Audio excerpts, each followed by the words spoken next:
amon penonso on the ojidi say sababi enya results ono any problem people assume or think of a pitch as feeding and watering. It's very easy and very simple and very ignorant for anybody to get up and say, oh my God, what are they doing? All they have to do is to weed and mow, and that is it. But it doesn't work like that. It's a very technical, very complex, very difficult, because these are playing fields and they're used for high level intense sports and activity. So phase 1 of the pre-rehabilitation works on the Babayara Sports Stadium meant that they had to literally pluck the weeds out one by one, something that they've said they've not done in the past. They do it generally, and after a couple of months or less, the invasion of weeds returns, and it's a problem. And that's why you see the patches dark green, sometimes brown. It's very aggressive attack. And they even call it disease, but you wouldn't know this if you're not on the grounds working with them. So I said, go ahead and do what you have to do. So I gave the green light for them to do that. The issue is the manner and the method they used. Yeah. For me, I don't have a problem with it as long as we're going to get results. The problem is that somebody took a video and it's gone viral. Yao ampofankra ena nya no din kan eno no no wiye eno se Ghana brabo Accra Sports de be nam kwan so eno so ne seyemu ano no na se anyansesi a U20 AFCON no yentimi emo. The Accra Sports Stadium is, should I use the word, breaking up? Yes. You know, I don't want to cause fear and panic, but it must be said in plain and simple English. The stadium is in a very terrible state. And it's not about painting, it's not about fixing bits of wood here, upholstery. It's not about, you know, tightening screws. This is a stadium that was built over a couple of decades ago. We've had renovation works, we have had rehabilitation, we've had quite a lot of interventions, especially when there is a major championship, whether it's football or otherwise. Then we get aggressive, we get active, we get serious in putting things right. After that, it's back to, you know, factory settings. And this has been a cycle that hasn't worked. And that's one of the reasons why we've put together this maintenance department. There was a review and a tour of the entire facility just 2 weeks ago with a French company that has come through. The Ministry of Sports and Recreation is privy to this. The report should be ready any moment from now. It could be today, it could be this week, and they will tell us the true state of the Accra Sports Stadium. They will tell us, this report will tell us whether we need to close down the stadium for a few weeks or a few months or a year, and the extent of work that needs to be done, the steelworks, the floodlights, as you mentioned, the pitch. What we have done at the NSA is Mama memfa we entwato na ya osi asem ne dika na we me na no anka obi antumi nka obeka weka pie koboye kakra firi mu aba no osi eyi adwen se ye di wuram na ye pitches no ye di asiesie ne kama. Thankfully, so far, not one single expert, that is whether horticulturalist or agriculturalist or anybody, pitch expert, has come out to say actually what they were doing on that pitch was wrong. What they're saying is that we need to get better modern tools, and I totally agree. But the reality is what we've seen, albeit somebody mischievously captured and put it on social media, obviously intending to cause harm and anger or rage or whatever you want to call it. Maybe that has worked to an extent, but what it has also done is to open up that debate again as to what on earth are we investing monies we get from the World Cup on from 2006 to 2026. Journalists, where are you? I'm a journalist, and I also have to put myself in that space that, hey, dude, you've not said enough, you've not done enough, you've not lobbied enough, you've not argued enough, that invest in our pitches, whether it is Babayara or AC Pong, or look at the cycle, the renovation, rehabilitation. Yow, we are my Liverpool brother, and yes, so no buy ya to pitch cover my boa basusa and pay assemblian where you can say try ubi to me. Why? Fix it, what do you fix it? Nothing do at one. Na the oncophobia and maybe men train man in science and son nasusa and sano and nasu 24/7. Ntinya se Ghana nko ade ye yade ye ne se ye ba yitnya tournament ya yes mo man tum ni nsisi de bi Mr. Moman san na so kakran kakra why ntano pe ya media eja me de be ma wono no na abusua player bu ono kasa no ne bo no ne person no ne mo ba ya ten waso na tie ne yie santofo toche Ishmael Ado wana no mfa bo na Ishmael Ado me kai na abusua ono ana santofo ne nkomodi yes mo person dey na sia the year 2000 eba mo konka Ghana mo wie mo de wuru Africa koye ekoje ye ana wasemasa na nya bete ye boy ho abese mfie miensa te basa wenim se we wa ha wenim se we wa na partnership no na a great I say you're both together. We played like 3 consecutive years together. Same players, the same crop of guys, you know. And we added 1 or 2 people to the squad. But in general, you find to say in general we the whole 3 years, you know, we were using probably like 13 people throughout the whole season. Players, 13, yeah. Because apart from your first 11, you know, sometimes, you know, Jones obey substitutions we be back, Cops be back, Chasalo te be back, Jones be back, Aja be back. Sometimes but double te be kind, you know, and also obey second half this annual. But you know, it was like we had the players right there. And you know, and beside that, they are both together for a very long time. It is our partnerships, cohesion was there. It wasn't say be a free we have a not Yakofa way if team we don't have, but we were actually building. We built a team, a solid team. Say you were parking also cry na the crab ball cry na say kufo crab ball on shit baby amijina on him so only baby ball na to I was na Ishmael say woja boy won nani afifa league ni mu a say player we clinical finish as one no ade wonyan share bi. The other parts of my life, you know, I started following, but I haven't seen anybody. I don't think so. I don't. You know, you say Ghana League, you know, as I'm back to its original glory. You know, it's, you know, if the stars are there, if like there's some kids coming up, we can encourage them. We can push them to be better than they are. Why don't we do that? Because to see it's like for the Good. Mente tika kra e clubs no fantoa Ishmael Ado die so na abusua mo me ahwe no kwa ozanka mo de hwim ya fa bi pabi e fom e House FM na anopai ya pepa ho a e ono a akato na bro na chese confirmation aba nyame ya dumu a bibia nsi ade besie nie House of Folk e de coach fufuro mo pen no sha committee nsa se momoden na munya na to meni emba me pe coach a wa ben wa ba ne hunya asam emfa no emayen na coach no me no sidian be se obo le be se kenyeza lo yakwa ba Kofi Kenata kra we onye Messi fan oh na sanyum de omo bi e yo be ba ma an interview ewo takwa oh minim when me gra minim dada I really league no onye fan of Ronaldo onye fan of Messi yeah David no Ronaldo fan ne be pe obi am na gba amaye I see between that was a Messi, Mane, and all right, my mom for you know, Mama Kwaba, and 8 on. Yes, 8. What would you like saying? Echo said there was normal movement. With normal pace now. Okay, all right. So, but the World Cup is still on. Now we are left with 8 best teams. Yes, 8. Or more the best players we are see. Omo ya ade na aka ho omo nya ade ni na ba fie. Sese ye ko hwe hye pron so ogo hye hu a. Da no Messi di kan wa hye nwotwe. Mbappe wono so ahyenso. Baba wana ahyenso bi mu. Ellen Haaland. Haaland 6 Haaland 7. Haaland was 7. The last game was Roy Keane Ebenza saying. Harry Keane. Harry Keane was saying. I'm was 6. 6 goals. Oh, okay. And I'm maka to aso. Yes. All right. Harry Keane. Harry Keane. Okay. Obama England. England.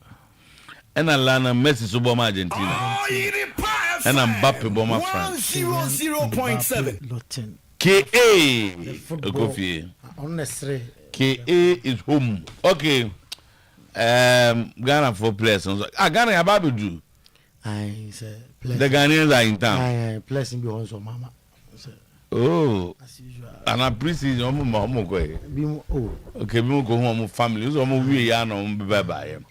All right, so GF say and some koso about Prince Owusu no Nyanokre. That's fine. Uriah Pofanka, and so on the Director General, National Sports Authority, was say the moon war Baba Yarasomo and the Kwanswano. Mistake beyond my. The footage which showed workers plucking weeds from the stadium's pitch with their bare hands drew mixed reactions, with some questioning the maintenance methods being used at one of Ghana's premier sporting venues. Okay. I'll say I don't have a problem with the method of plucking the weeds as long as we are going to get results. Okay. I know everywhere I know about committee asked with finding a new head coach for Accra Zurich has settled on Niboja Kapo as a preferred. I don't know. I don't know media man. Onuna ebe coach has. Yes, Kapo is expected to be assisted by Boniface Aipa, while former Black Stars goalkeeper trainer Richard Olilekins will serve as a goalkeeper trainer. MD Ozahazovo has presented the proposed technical team list to the board chairman for final approval. Okay. Just a coach. That is the report. Report by Nebuchadnezzar Kapo on one bar. Me say Marco Kata, Matro Kata biwa by GFA refuting false malicious. Yes, Martin. Send it. I know the Omakasa Ukrainian. The plan had earlier on come to dissociate himself. From Okay. Elsewhere, Argentina completed a dramatic comeback. Defending champions Argentina recovered from a 2-0 down to defeat Egypt 3-2 with Lionel Bolura Nyameba Messi, inspiring a late turnaround. Nyameba will yield no more ball for Lionel Messi. Baba? Boss. Most of the he wasn't fair. Okay. Well, fair can pay the Instagram page, unlock the comment section. All the social media, you unlock the comment section. Okay. They say, you never become Ramaku. On your fair. I don't know. He wasn't fair. See Egypt. Hey! So the quarter final lineup they say one more some besom go no omungu what's all kaze wa on ti ase no kwashe poala o da bin kasa ana wa on ti am je ni ba bi o be so ko nwuram no ko asemi a okay dey sanity e dey na refi osisi incident 100.7 to Argentina one that's why bias oh yeah very very unfair in his decisions. Kusam Hassan can't be chair. Okay. Mustafa Into omungofi na. Omungofi. But I say we are singing on CCC. We are not there more some of the credit remember where it is due. The point is that the man called Lionel Messi.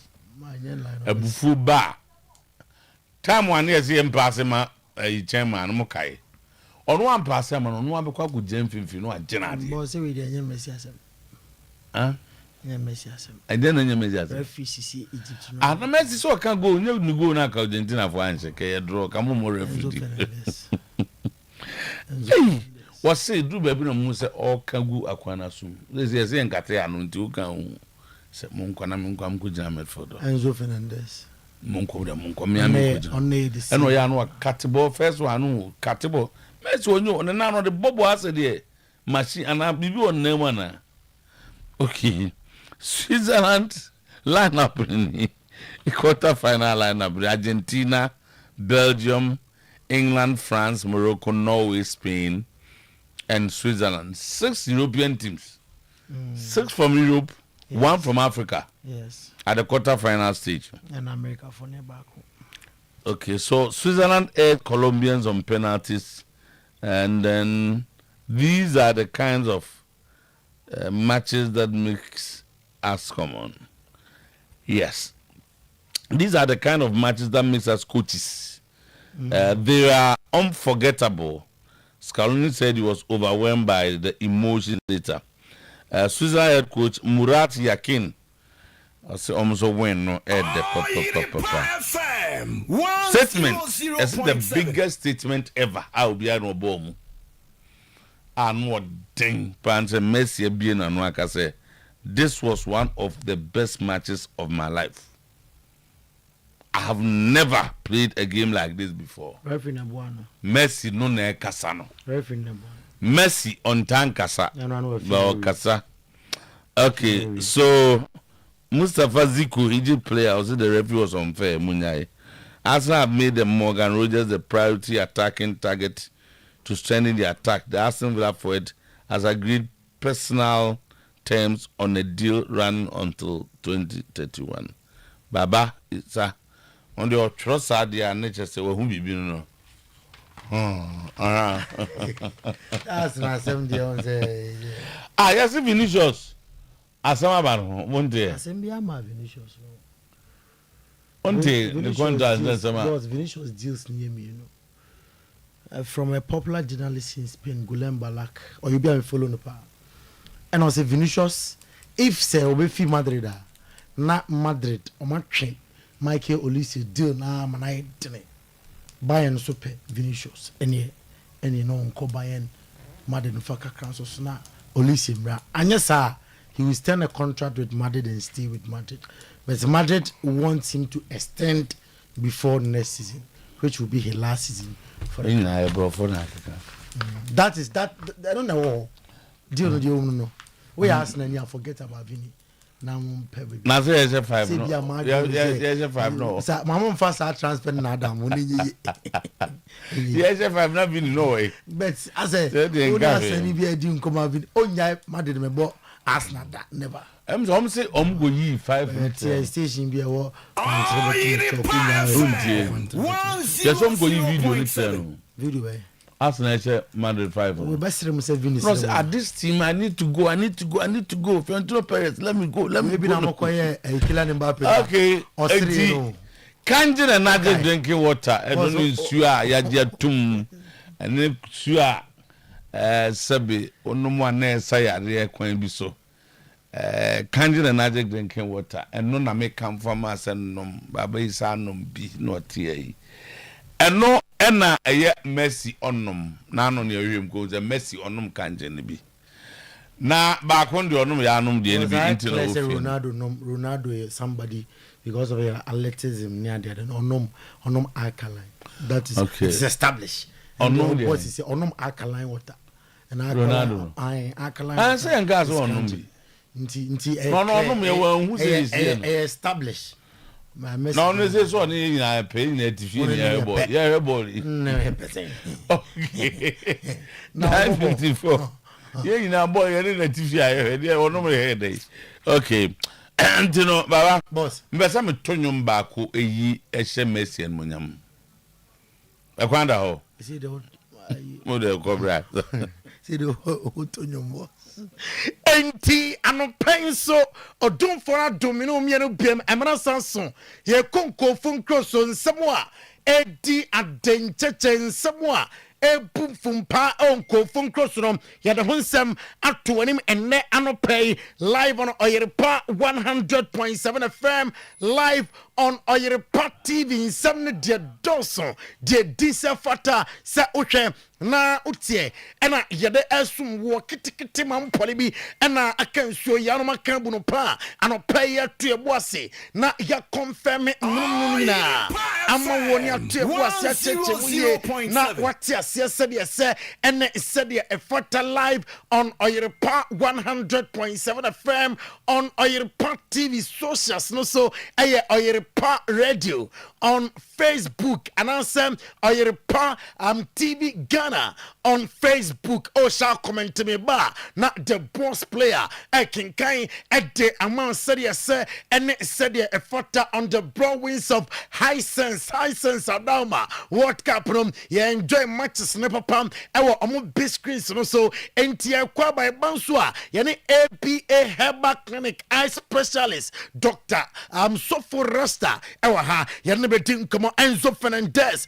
And I say Ukrainian or no the onimine with his life and ram a double qua na aye emotional pa at the amount some few minutes nanka or omu film World Cup num a collective performance omu boom and I'm fighting for the victory on officiating and also on person obeka bibia at the alpha officiating on the better side and I didn't couldn't and ram na young Argentina I'm dressing room ho and ra na enyasem ketwakra Argentina I'm dressing room and ra celebrations day after some I'm qualify to the quarterfinals and that's inside of their dressing room celebrations no custom na Enzo Fernandez winning goal one kisa bonum at Tottenham uni say and on senin kwanyina or shall boss say a bob bedu baby or do best ever goal I wanyam I want a brabum and a jet and run mensa etim ekaya boya Emma Argentina etim eko adikora nim I demundianum and no Enzo Fernandez Nesama Arutujam and Anopay way the big statement Lionel Messi at the Atuja Messi say or shall see a bonina no cranny say gamer waba and no didn't game way or more bidder dear and ram on the forest of Egypt boy on Lionel Messi and more side game way bidder and near Lionel Messi Nesama Arutujam Tibi and monopay I would Juma Denoso Maminko Diago Marcelo na suye Diago Marcelo at the Atujam or maning to menje at the anti and Egypt gorum antimi anginam made me free some Egypt gorum na I was said to me or say I don't know if football is becoming too soft or the referee was picking size. Who gives that as a foul? Why? And a boy, or better, say a foul fees Egypt to go now I will say Janra and near Diago Marcelo, Nensima Aritujam, na Mustafa Zico, and Ra or say go, Emma the pharaohs of Egypt now or say referendum was unfair. Or say Nyamin Kwa and no kafo na office and Diana referee na iron random were good football anymore say Pep Guardiola on Messi and Argentina that come back in 13 minutes against Egypt. On himself, Lionel Messi and in Argentina, and so 13 minutes and a dear come back against Egypt. Or say, way and said the Argentina, SCATM, they can never write them off. Ultimate right, I'm off that. They never say die. And then some Pep Guardiola at the Atujam, or say, and now a Argentina fighting spirit, irrespective of as of 79th minute na omo early team Argentina 2-0 na or the 13 minutes a fighting back abanyam South 3 goals na omo disefata set your ball omo amaso Egypt head coach Hossam Hassan I said Ukraine mint control me home after full time da this is not our football is changing I say Ukrainian I know they regardless of the sea and are you happy with the man Juma woman team na referee na kokoko trasi na ohwe enra dia oya na obewu ogun wani man say the better side na Egypt and now say qualify out of Argentina Hossam Hassan ne dia anom na Julian Alvarez dodona efren Julian Alvarez and say Ukrainian Messi effect and a air drive the Argentine national team I see dressing room or a huge figure our dressing dressing room and inspiration at the among the entire squad. I'm in our camp anti Obia fight for Lionel Messi and the Argentine national team. The Egyptian Football Association officially has submitted a complaint to FIFA calling for investigation. Referee and Ram Ojemum ultimate to Iron Fan Costa Letezier. On him say opinion and pay. I mean confirm me and must all his social media ne comment section while locking in ultimate comment and for antianum na Egypt head coach Hossam Hassan and I say the way back to Machi Obianim say yes Egypt now I'm prepare for the AFCON qualifiers and then at that tournament at that amanim na Jose Mourinho so Jose Mourinho on Hossam Hassan claims Argentina favor Argentina and I'm a qualifier on also the Dennis Jose say say as of 79th minute only did 2-0 there the first analyst say opinion first woman home a son say as a coach say only did 2-0 79th minute na otna ho na e kanom abetete e ma team na no bonya win goal irrespective of the referee bayam officer fault no bi enso efi Hossam Hassan a son say na was o share team ni yem ano ye nsemo a oko Jose Mourinho nso so ya odi atudwam and na anopay Zlatan Ibrahimovic Ibrakadabra what is more to drum after Lionel Messi leading Argentina to an unforgettable comeback against Egypt. Emra Yente Zlatan Ibrahimovic Ibrakadabra. He became an animal and nobody could catch him. He just went on, and this is the one I saw, we're used to see, and we're still seeing. So you can see also how emotional he is, how much it means for him. Remember, he already won this World Cup. He already won a lot of trophies, a lot of Ballon d'Or, FIFA Player of the Year, everything. I can sit here and just give his CV, and it looks perfect. But he still wants it. He still wants it, and that's impressive. Look at them. Sports this and yet Zlatan Ibrahimovic Ibrakadabra na dia anonom now Argentina celebrations na nyasam ketwa e Argentina kromo yanko ho na yonkonko tie hwede e ko so e Argentina after Argentina e qualify.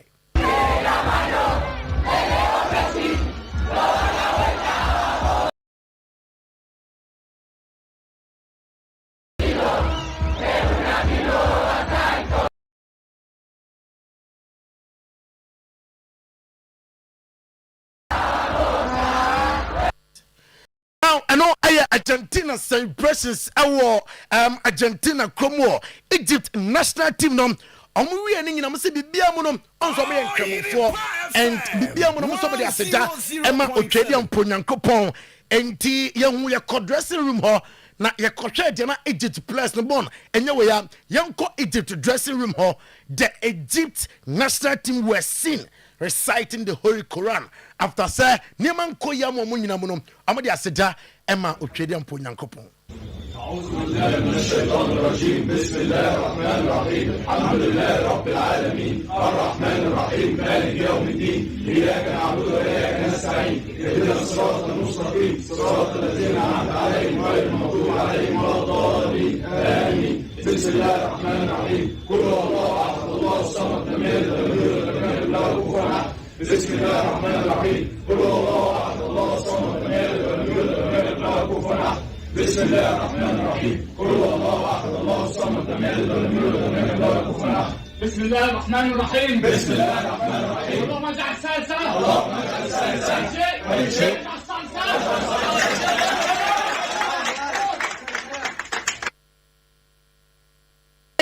Empire Egypt contingent nina echo dressing room amo eboye one amo de aseda ema otwediam ponyankopon enom wienom amo tontom no amo believe ne se bibi ebesibia yemfa aseda ema otwediam ponyankopon enom eye Islamic Republic of Egypt enram de amo ye after say amo fin 2026 FIFA World Cup no ena ye donsem atu onim ene anopay when Rooney eti atu dwase no kranie enra game na ocheye between Egypt and Argentina no ɛkyerɛ Julian Alvarez na hype no dɔɔso ɔsi ɔnka sɛ Julian Alvarez nimbɔbɔ watena si din na wahwɛ World Cup matches no especially matches Julian Alvarez abo 150 million euros ɔnyɛ play o deserve saa abo no dabi ofi sɛ asɛnyɛgyesoɔ no dɔɔso strikers na nie ne mu Sergio Kun Aguero nom you talk of Karim Benzema nom saa type of strikers no Luis Suarez mu no ɔbɔ saa abo no a ɔbɛgya tom na Julian Alvarez nea ɔyɛ die ofi sɛ Lautaro Martinez kra also ɛkyɛn Julian Alvarez anom ɛyɛ wɛnrune ne deɛ a ɔde ɛto dwonto nom ɔbɛto sporting director of FC Barcelona fo sɛ ɔpɛ daily striker ɛnyɛ Julian Alvarez Jurgen Klopp ɛde ato dwa sɛ no kranium de hu ne nra no ɛyɛ ɔretenase a game as officials no person ɔmo willing to do anything for one side to win ɛno ɛyɛ nsɛm a Jurgen Klopp ɛde ato dwam ɛnɛ anɔpɛ na Switzerland fans no celebrate yie paa ɛyɛ historic World Cup qualification ɛnra na ɔhwɛ nkɔfoɔ no a sɛ deɛ nigye wɔ hɔ na ɔmo celebrate no na nyansɛm ketewa kra ɛneɛ na the Swiss national team ɛhyɛ Colombia on penalties wonim sɛ Switzerland ɛyɛ history for the first time in 72 years they have reached the quarter final. Congratulations to Murat Yakin and the team. That was brilliant achievement and woman sa etim ekanom and the celebrations now and that TV no so eba ya dibi Emma War live on Oyerepa 100.7 FM live on Oyerepa TV Granit Xhaka and a captain Emma the Swiss national team na money Argentina and a bomb quarter finals num na otot on facing Argentina and say and I see Argentina a great side with great players namum controversies a warm World Cup a dorsal on person Argentina and Switzerland game no sa controversy after the final whistle and your Granit Xhaka Ninsama odi to jam na among form ebusan sem boss player among for say na ediaban and as a FIFA 4A onim sa nyankopon bo wachram 8 p.m. France and Morocco bebom and no a World Cup game quarter final na report ni confirmation of kra aba sa ohwe center referee na Facundo Tello ono a center referee of Argentina Juan Pablo Belletti or assistant referee of Argentina Dario Herrera a fourth referee of Argentina Christian Navarro a reserve assistant referee of the Argentina. Are you not surprised? I'm say Ediana was say World Cup ya yebwe obia nim say Argentina and France are my favorite and he say obi ko bon a quarter final game against Morocco. One mine on a prick title no at then out there referees best num efil krom se on officiate entia obi enti odwen ho a ontiase Peter Schmeichel at the atudwasam Argentina and Switzerland no ofisam a very difficult game obi antimi ntramba bi nkasa adena enra ohu ye efi the Argentine national team no hono omukotwi at the first Swiss national team no so enya easy game and fa emwom magahi say he can't wait for the World Cup quarter final battle with Manchester City teammate Ellen Haaland. I'll say we're prepared for that game no year pa. Now United States and I say the United Nations I'ma declare their support for Kylian Mbappe. Racist remark by Celeste Amarilla Kylian Mbappe and United Nations for them support Kylian Mbappe Oko Murat Yakin Nasuya or your head coach Emma Switzerland or say Nanyaje say annual qualification etim ebaye at the Switzerland national team no obo plus number so against Argentina or some Peter Amotimbom now for qualification woman sa etim can Colombia fans hearts broken after a penalty shootout team ending could it was 4-3 advantage at the Swiss national team no. Pero los penales perdimos, señoras y señores, una oportunidad que da. Os frente al Borussia Mönchengladbach, juega el B. draft Seneman Koye. Now, on himself, tournament statistics through the round of 16.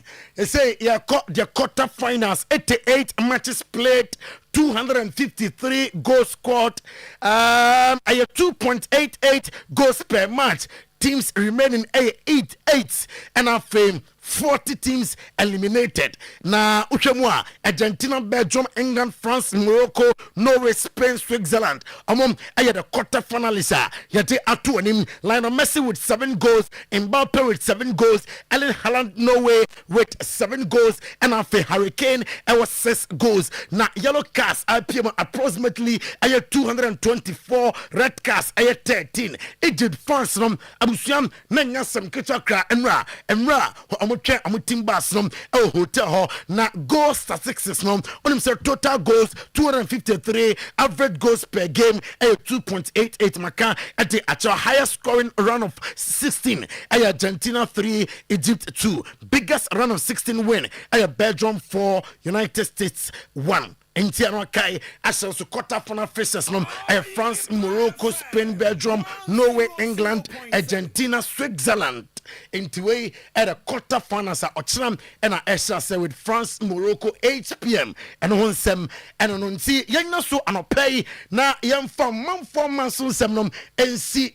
Oyerepa 100.7 FM on today's boss player sometime or two champion in ebu team eba na fenya kamuna amote atwaso amount na before that you didn't come on ABA Herbal Clinic me say yenino omo specialize say bia wani ho atechema de so for rasta so for honfe onyame dia dum no ento betu ase amount. Dog, good morning. Morning, Baba. Say BBI fine. Trading on Pony Jamada Roma. I'm pay. You better say why I was say mania me ya. Me ba ABA Herbal Clinic. Baba me da say na me da hwefo ne atiefo ase be BPL fi de kesi kodru piano. Encha kesi fi ABA Herbal Clinic asoye e de bro bibiala. Osofo ata osofo abrante osofo 3 days osofo rasta bununi doctor kunyini na ne wiase nyina agina tuma santemansi ne form ne enkranfo aso ne soro na asa ne menya nkitahodie ye den ebiem no edwa bibiala wo bia se ye o maame se ye o papa wo yonko onua bi frɛ ne se won tweme kasamfo nyini anaka se fidie na ne pefra so eheba ne chefe won so ne nsanye den enka ABA Heba da bia me ka me se me ya brante atwedi aponyankopon de mabre oman mu se onfa me so megie bibiduro ensi wo no ma nipa hunu tumi ni ahode a wo ye nubra ne ye hahama mu ekon ye na nanom fa so nya apomuden pa anyini che ye emfie wo ha ne ye kira na bebre na wo mani hunade na yade enka wo monto wo no ma akoba yi omu pipia no twedi ampon ensan fanye de emfa me so emfamra ne nyina ne se ABA Herbal Clinic ena wo te se ye bo medi na ye di me ho adanse a me amani pa hunu se bibiduro na ahode da so ye den ewom na mema so ye ne aso ye a me de kwaye bretuo abafie da bia me kasa me ho wo ba me ami di nubrane hahama enkohine ne abana ne mawo wo wakose ndido wakono wa ade ayeden anom enye saa so a enua na mesia ye ne powder esama me de mu akofra aduane ayeden edie ene na koko a wudi bi agum enkwan a wudi bi ayeden agum eduro na efentire ma fa mojem ebetre ma beye mu adwuma ebepetre ma kumtire ne mukro na ba ni so ba woro so ma enyi na ayeden atia ekwa enye de emabim edise wani ni so ye wisi eyo kantan eyo kusu eyo kabisi eyo sede ententan wo so no anopa wi anwumre wani ni so ye fita sede ebo asie na tumrika na ni ABA Herbal Clinic enya enkitan odie say ye glaucoma cataract ete oso tumrika na bra wani ni yakwa akoye no operation ene yade na sa biem bomode na ye de ebra sane so se doma ahenkuro ɛhɔ na aso ekese no ɛwɔ ye wo brada dwom apia kubi coast na kyerɛ ope ɛna ye wo na mom obekuma sen so a me wo kwada so edwinase market na chi hɔ na me ye de me wo mo amowo enkrane ne mpatamu no ɛyɛ Volta region Oti region Central region Savannah fo ni nyina momfa moni enkyerɛ kaso ye wo Millennium City inside ɛyɛ Adade last stop kaso Millennium inside Adade last stop ehon ye de ye wo it ofre number na wo si e be hye ye be hye ye de ekwantimu a mo won krane ne mpatamu no momfa mo ani nkyerɛ kaso Millennium uwo kumasi abrakwada so edwinase market na ti wa na abonofo ni nyina enfo mo ani nkyerɛ doma ahenkuro Ebnada Jom appear could be close to Necheran and war. For one so and ne wukwe doctors ni wo Genesis FM ewo go so Genesis FM premises wa se wo go so ne mpatemu a bomodin na fu ani kire eye Genesis FM premises wa obekona doctors ni wo mo ye adwuma efiada ni efiada bia metenase wo baabi ani Adehye FM baabi ani Adehye FM edo biala wa wotemi nka biala wutemi baabi a wo hwe me bia se yade na ye okrankro wo de akyinkyini wo nya no adrum wabama bu eye wo se woni da so asa bomodin se woni ABA heba bunu ni abrante na ne twede apo nyankopon nam no so eji ni pafiri yade okrankro mu no enme menya nkita wo de na awurade mfam so no onye de omo de bia me kameze nya osikenti na me wa ha o me bepedin panama je bibidura yede esi ho tie ni ye pa me beje bibidura esi wo na ma pedin pa eti wo ba maso ya me hwe o te se de wo kɔ normal hospital na normal clinic na ade abedika ya ne se obeje wo card ni ye 100 cedis oje card ni wi ho na nurses ni beteki wo vitals ye hwe wo sugar wo pressure wo weight wo height ayeden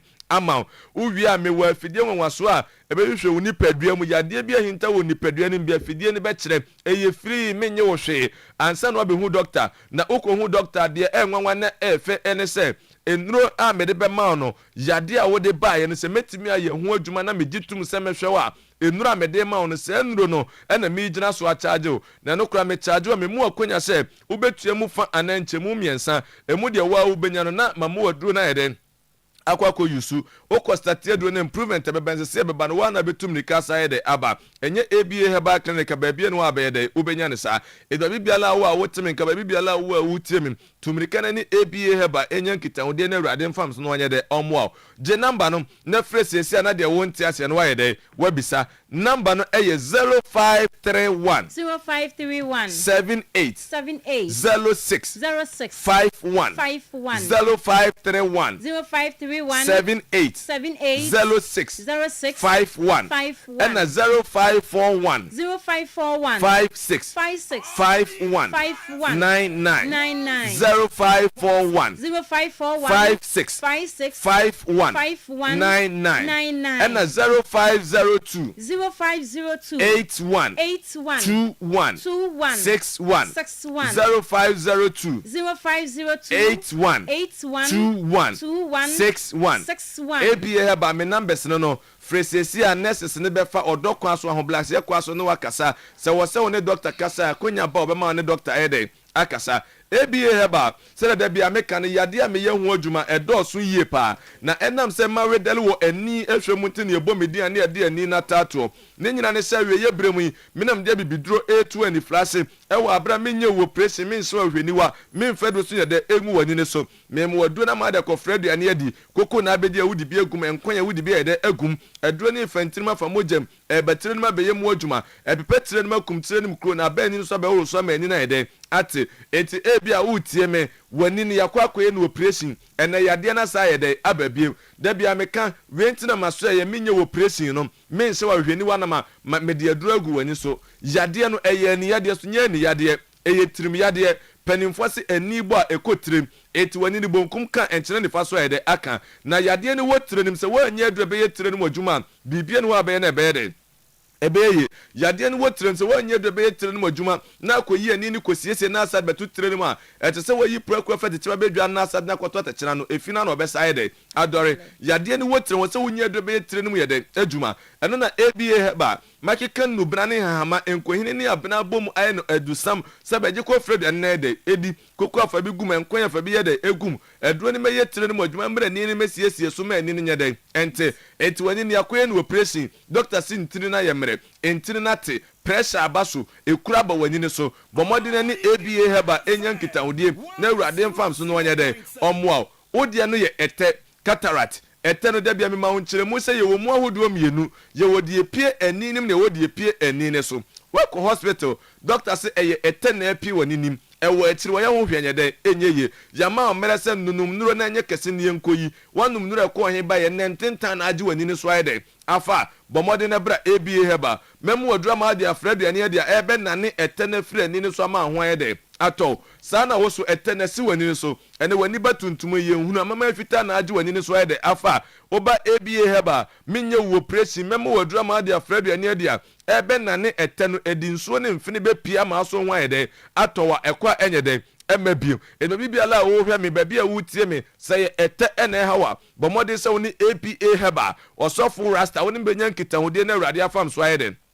aboa wo de no ɛyɛ glaucoma tienie pa da bia me ka me se glaucoma na me yɛ nka nkyerɛ sɛ anu ne aduro HIV yɛ ka sɛ aduro ni hɔ Ebola yɛ ka sɛ aduro ni hɔ COVID-19 yɛ sɛ aduro ni hɔ ɛso be wi ase na bibiduro ɛne yɛde sa twɛdi apo nyankopɔ wonim sɛ yade bɛta nipadua ho no ɛno nti no ɔde aba ne ma yɛ sɛ yɛni aba no ne fa ha no nyɛ dɛ ɛnsa yade eti yade bi wɔ hɔ na wunya nyaano aduro ahwehwɛ die wɔ kura duro die nyankopɔn abie na ni wɔ suru kura ni mu na asase aso ni mu na watena so no wakyerɛ ni nnua no wɔma wo kwan a wɔbɛfa so a wo ho bɛyɛ dɛ ɛbɛtɔ eti na me se ɛni ABA heba enya nkitahodie glaucoma no ɛdeɛ bɛnti na kwasi buroni se anu ne aduro na deɛ na de glaucoma no yɛ dɛ ɛba oburoni ma yɛnya ntiaseɛ sɛ ɛyɛ ntiri na da yɛ tinim na saa ntiri no na me yɛ nini yɛ adwene nya nkitahodie saa ntiri no pressure ɛba so a ɛna kɔfa sa yɛ de glaucoma no yɛ dɛ ɛde ba na ntiri da ani ne so no wobɛyɛ dɛ ahoro ani ne so anaa wasɔso ama na kɔtire ne mu akɔyɛ mu adwuma tie ne yɛ o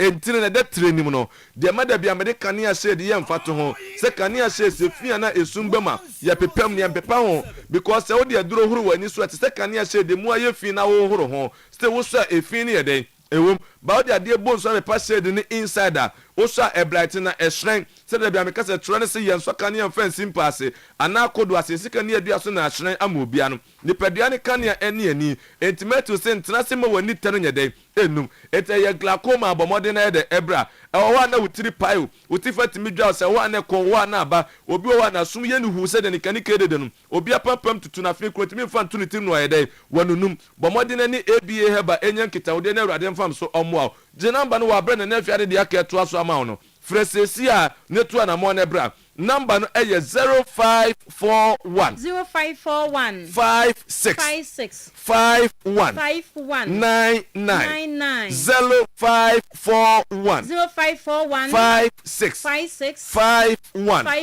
99 and 0531 78 06 51 0531 78 06 51 ABA heba said the doctor can ye specialty ankasa de eni ho adwuma ankasa na yeye eni ne fa ho ne baabi ase akwakodu de hia ne so ne beba ABA heba ya so ye ni mu bia oba irade be fa ye so asa yare ama wakoma we se beto ye yare ya de bia me kasa yare ya na aduro wo ho se aduro ho de ne no an ABA heba esan so sofo ata weti ne kan ono onyakopa ma ne mutumi nim di adoma kyede a odi bowura kwa ye bretu mo kire ne se fadua we kan we fa kan we se hu emfa ho ne baabi anipa na ni na asa yakwakodu inshallah irade be fa so asa ne yare ama ho atɔ enu nte siatika nti se nso totop adwa na jo bi ada ne ho adwodwo ne fam meka se obesi ntintini se ya na dwi wana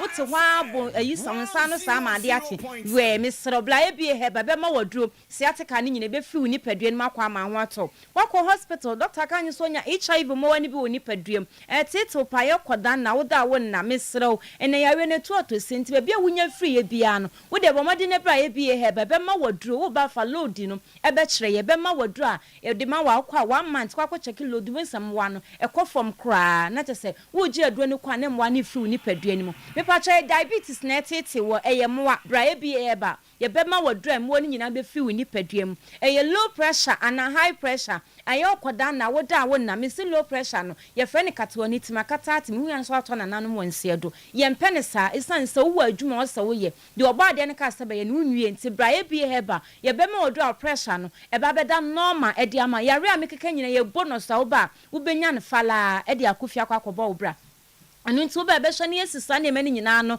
e de ama wo ye be ma wo mema sam ne nkoyie bra ABA heba ye be ma waduro a wo mema sam no e betimi akoyie ama anigye abafie me pa cho yo ba wo ma ye enyema nkoyie kra e ma wani nye ho ho bra ABA heba a dra ne betimi aboa wo wo chinchina bra wo pane bia nkwa wo ba ABA heba ne nyina be hwe ne yesia no e de ama ye wodoma ayinkro wo ba apie kubi kosto ho ne be hwe ne aboa me pa cho kumase kwada so dwuna se market na chi wa ɛna ebutu a yeye adwuma nyame aya adwuma mesesi akopie enkrane ne patemu ɛya akraka so millennium adade last stop inside wa ewrade aya adwuma me ne ho a yeye adwuma enti wo kwa doctor for wo mbehwew kama wo ba obedi card 100 Ghana cedi ansa na nurse fanatical vitals ansa na kwa hu doctor ne ama waduro eni ti bra ebie heba na han mu se na wayaresa ewo wayaresa wo ne se ye hunhum mo se ye hunam wo da asa ho ayede ato osofo atame kwa kwetena se edi tumrika na yede ebra kumasi ye kwada so edwuna se market na chi ho na mewo ena enkran ye wo kaso millennium inside adade last stop doma hinkro ye wo brada jom apia ku bi coaster na kire ope ene ayede ena ye wo edo bibiala awo a wo timi ka bibiala awo a wo timi bia tumrika na bra na twedi apo nyankopɔ ne nsanye ti asa nya dai enso oje ebie heba wagye mse se wonyame nsanye dai ewom awrade nyankopɔ enka ho ono momo a onyum fresh ane nsohwem omana bɔfo mpempem ho srabenhye ene dai na pa bi tie ne ehia enkoma hodi mu a ye de asda na eyi amane di kunkragide fo nyem so se amen. Doctor Yedase ready milk tea cocoa ne coffee extract ena yede aye saa ho na ready milk tea no your coffee and chocolate flavors eboama a breakfast needs etotwa o sorry anopa na be breakfast di ansa na wakọ adwuma eni kwai se o stress ho bebre e wo se oje ready milk tea ni bi de hian se odin so hie aka ho odin so hie ka ho a me ba cho o ye ready to go a authentic coffee and a fake cocoa taste and a yede emau your disposable kappa ready milk tea na womu dada fansuo no eguso na etwa enom keke feeding ventures pampa so na enterprise KJT market don candy stores ewo asafu UMB eho nyina okwa umenya bi ewo eye kumase eho ena ye distributors na yato mapeti okumase enkran the Lord has done it enterprise ewo domi Atakwala enterprise ewo Nima market bet Abi enterprise ewo Kanshi market ena fe Mola enterprise ewo CMB market ready milk tea eno ena eye faster o numu a omre ho Pepsodent ese World Cup ewo se o fast twitwe no World Cup na football mu no eya na unkwa ni mu abra oni discipline no eni so betwu se anopa no atwu se anwumre wa abra okọ na wakoda na betwu se anopa na anwumre ewo se Pepsodent ena ode etwi ose na utwi ose with Pepsodent no ose ne be efe wanum nka be hwam na afi so entokro bi eda osima moaba anajo ebe di mu agro no etuatua ose asin konkone ne nyina Pepsodent yi e de afri ona ose no atumi ayefe a fight bacteria fight germs na afi so remove plaque said the medin kan aka no Pepsodent every smile matters. Bosomtwe Community Bank PLC yen the best community banker Asanteman Ghana mamu ubenyaye ene adijuma ye offer the best banking services ubebie current account savings account kosozusu kidi account na fixed deposit uwia feskatum udiskatum a o qualify say your loans aye manyina no unya bi na de ko ekodi ujuma nkosozusu loans microfinance loan transport loan salary loan commercial loan bonanza loan social loan church development loan eno yen sorry ne dia and agricultural loan no gis Canada akọ akoye kwa adwuma na oji sika no terms of a payment no very flexible your interest rate no keto bi de bi ameka se ye moska bebre koye adwuma emfaso ba so ano apone keto bi de abre electronic banking platform no adwuma *992# anase Ghana pay so ubetumi aye de opeso ye bia with Bosomtwe Community Bank PLC wa bra oye ni nyina ewo ofon so anase laptop eso head office no kontena se atonso agujachi ko futre da hinma kokoben edwena se ebu akwa atonso bokura putoja magazine binchi market ho nyina obemu Bosomtwe Community Bank PLC friend 0508642705 and 03220 98076 Bosomtwe Community Bank PLC. Together we prosper. Amen Scientific Hospital, the best alternative medical hospital ewa Africa. Yen ye de abode mu nyasape ni sua hunu no ewura ebibidro ne yemu. Enuntina ye se fast stroke bra. Fa wo ho nsem bra. Fa yade na atena so ache ne fa bra.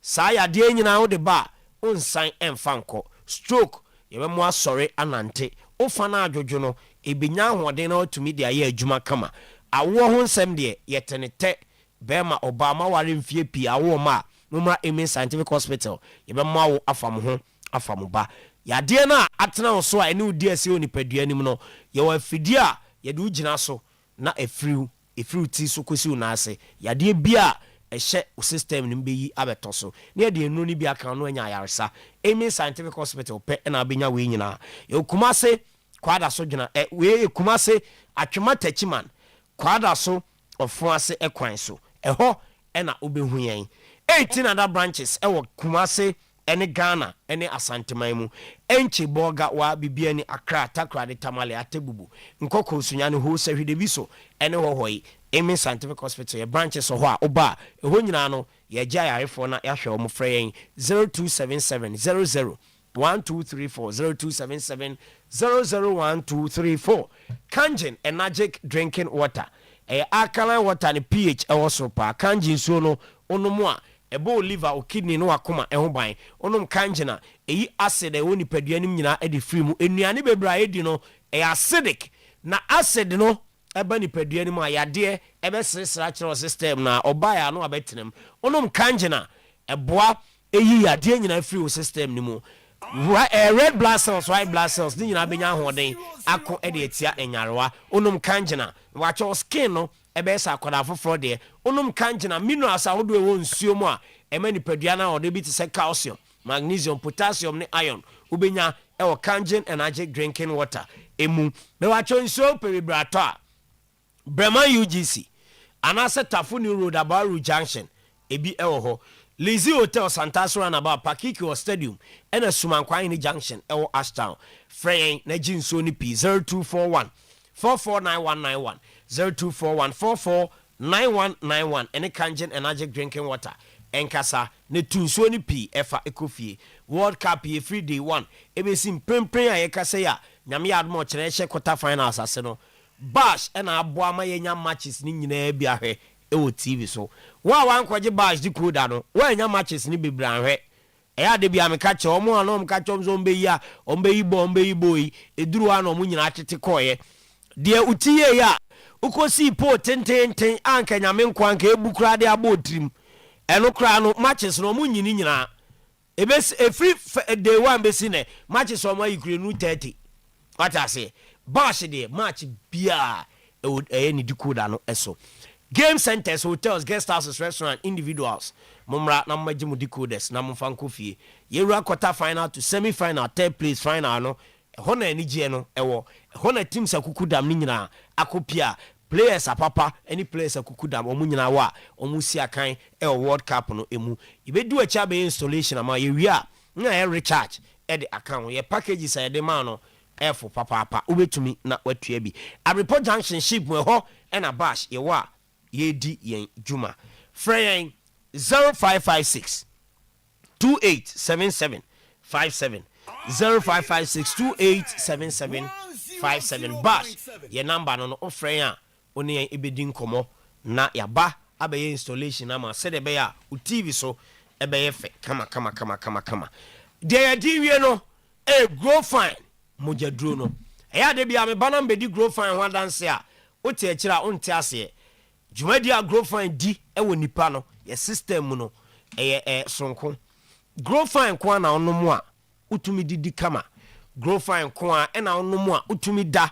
kama grow fine kwa na onomu a osori anopa na nipadua no mreyo ewo mu a obi o osori anopa aso oyare dwumadi o so di krontimi ni unum grow fine mojaduro na osori anopa obete se nipadua no ewo ahoden obi o ho a wayare ne ho to no na ahoto ni mu kra no bese na otwe ba ko mienu ko miensa still na asa me ho to me enko yi me ho to me enko yi unum grow fine na ahoto no ebeye ntentem ede amount ebia na miensa nanan enum bi akọ akira no no ho beto obetie gina kinkan na wasan akodi ujuma grow fine nko na onomu a eboa eye o menses ho adwuma nyina adema we no ye ma na asem na meka oba bi obu ne nsa ensabu ne nsisi so eya de bia me kirim menstrual cycle no oba bia e wo number of days a ne menses no eba ebi dey 28 ebi dey 30 ebi dey 31 ebi dey kra ko be 35 days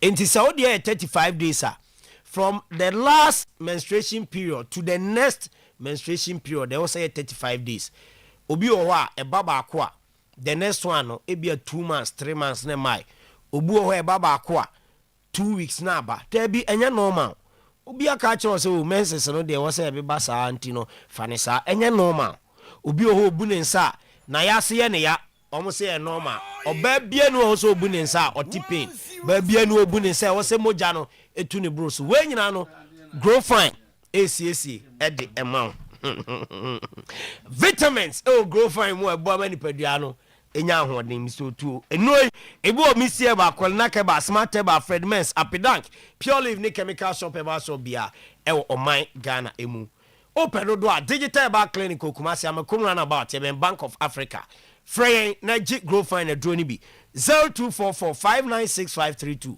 0244596532 any grow fine enkasa na also eje odie grow fine makes you grow fine ye gina so at the first batch of LPMs no aba na wie today's sports eto aso at the amamu. Okay, so that's it. All right, boss. All right, bravo. That's a good morning. Yeah, go. Good morning. Me just say you me ado bi eboko. Ah yeah. E do body ase. E do body ase. Kakra kra okukura mu de e ko kakra. Yeah, bende. Yeah, bende. Ne man be fast about. It enye bete o. Be fun sir. But ikrum still. I'm doing na stress. Kula na adamu de Additional income. Yeah, the difference a woman is a BI money nyama more. Now you money for the ass. Nanya no ni asem no. As a new age na pe. Eja nwu aka ni kure o. Eku ezu le kun eja. They won't treat your fees be am wa. And they your hostel fee be am. Your boy offers some kakra. When they say no muntimi nyire ye say asede. Ebro so na de biko. Aha, sanity. Bafo Ethiopia. Tama yanko. The lady who spoke is fake. She is not my family member. Prince Owusu denies.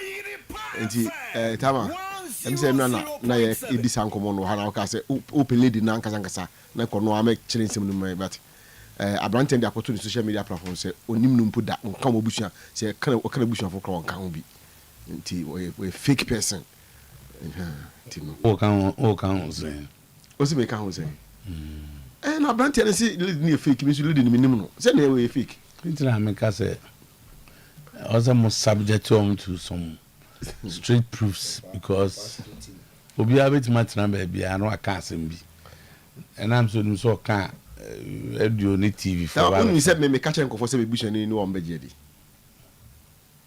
o ka so bushani anyway on beje di obi a woni mu na so obi onim bi enzenyi me bushani obi sati bontefu better na so I'm saying that legend kwa he you see, she doesn't have to be Nebuchadnezzar.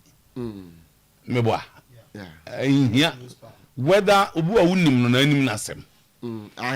Enti Prince Owusu enye Nebuchadnezzar for me is not enough.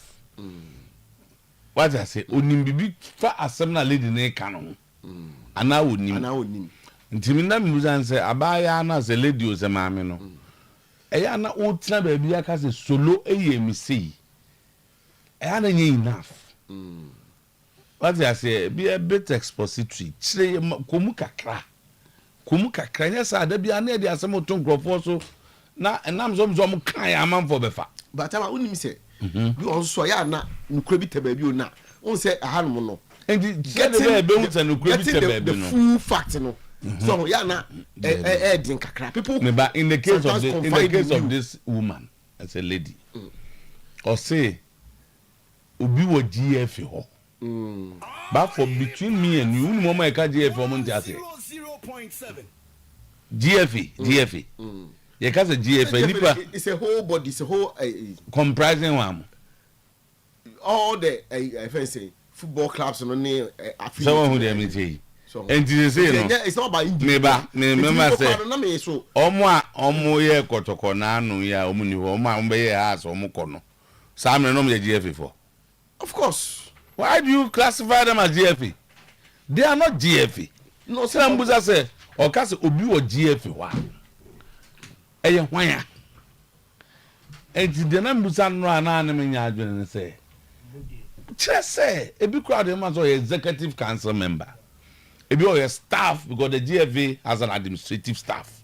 Or your staff. Say na ka say obi wo GFA wa. Because of no. We are well vested in the system tina.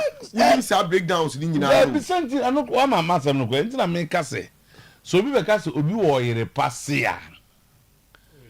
There are some people here Oyerepa. Obetuma ka bibi kura che ontimi nye saa de na wo so oye no. Because we need the capacity. Enti obeboa ye nyina bra telling us obi was sports department. So they own money pa kru kura na. Ana obi wo or a staff of GFA, Ubu and also executive council, and also on his see. No big time, baby, no see. Ubu GFA or some investi camera and fan of blasters. The person or home to me quite fast of blasters. Engineer Mount says, they say, dear, I bear clear say, a branch and grass wood, you know. Now, lady, no maybe man, and she say, still, I know, you're very well. Because but and now on taste Brandon zone, you know. The amount assembly and he say blogger now let the new interview and so about bontain abe issue disclaimer. So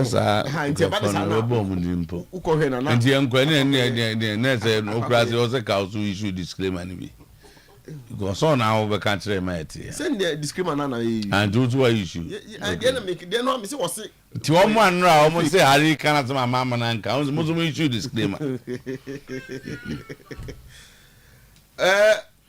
We don't take money before we invite anybody into the national team.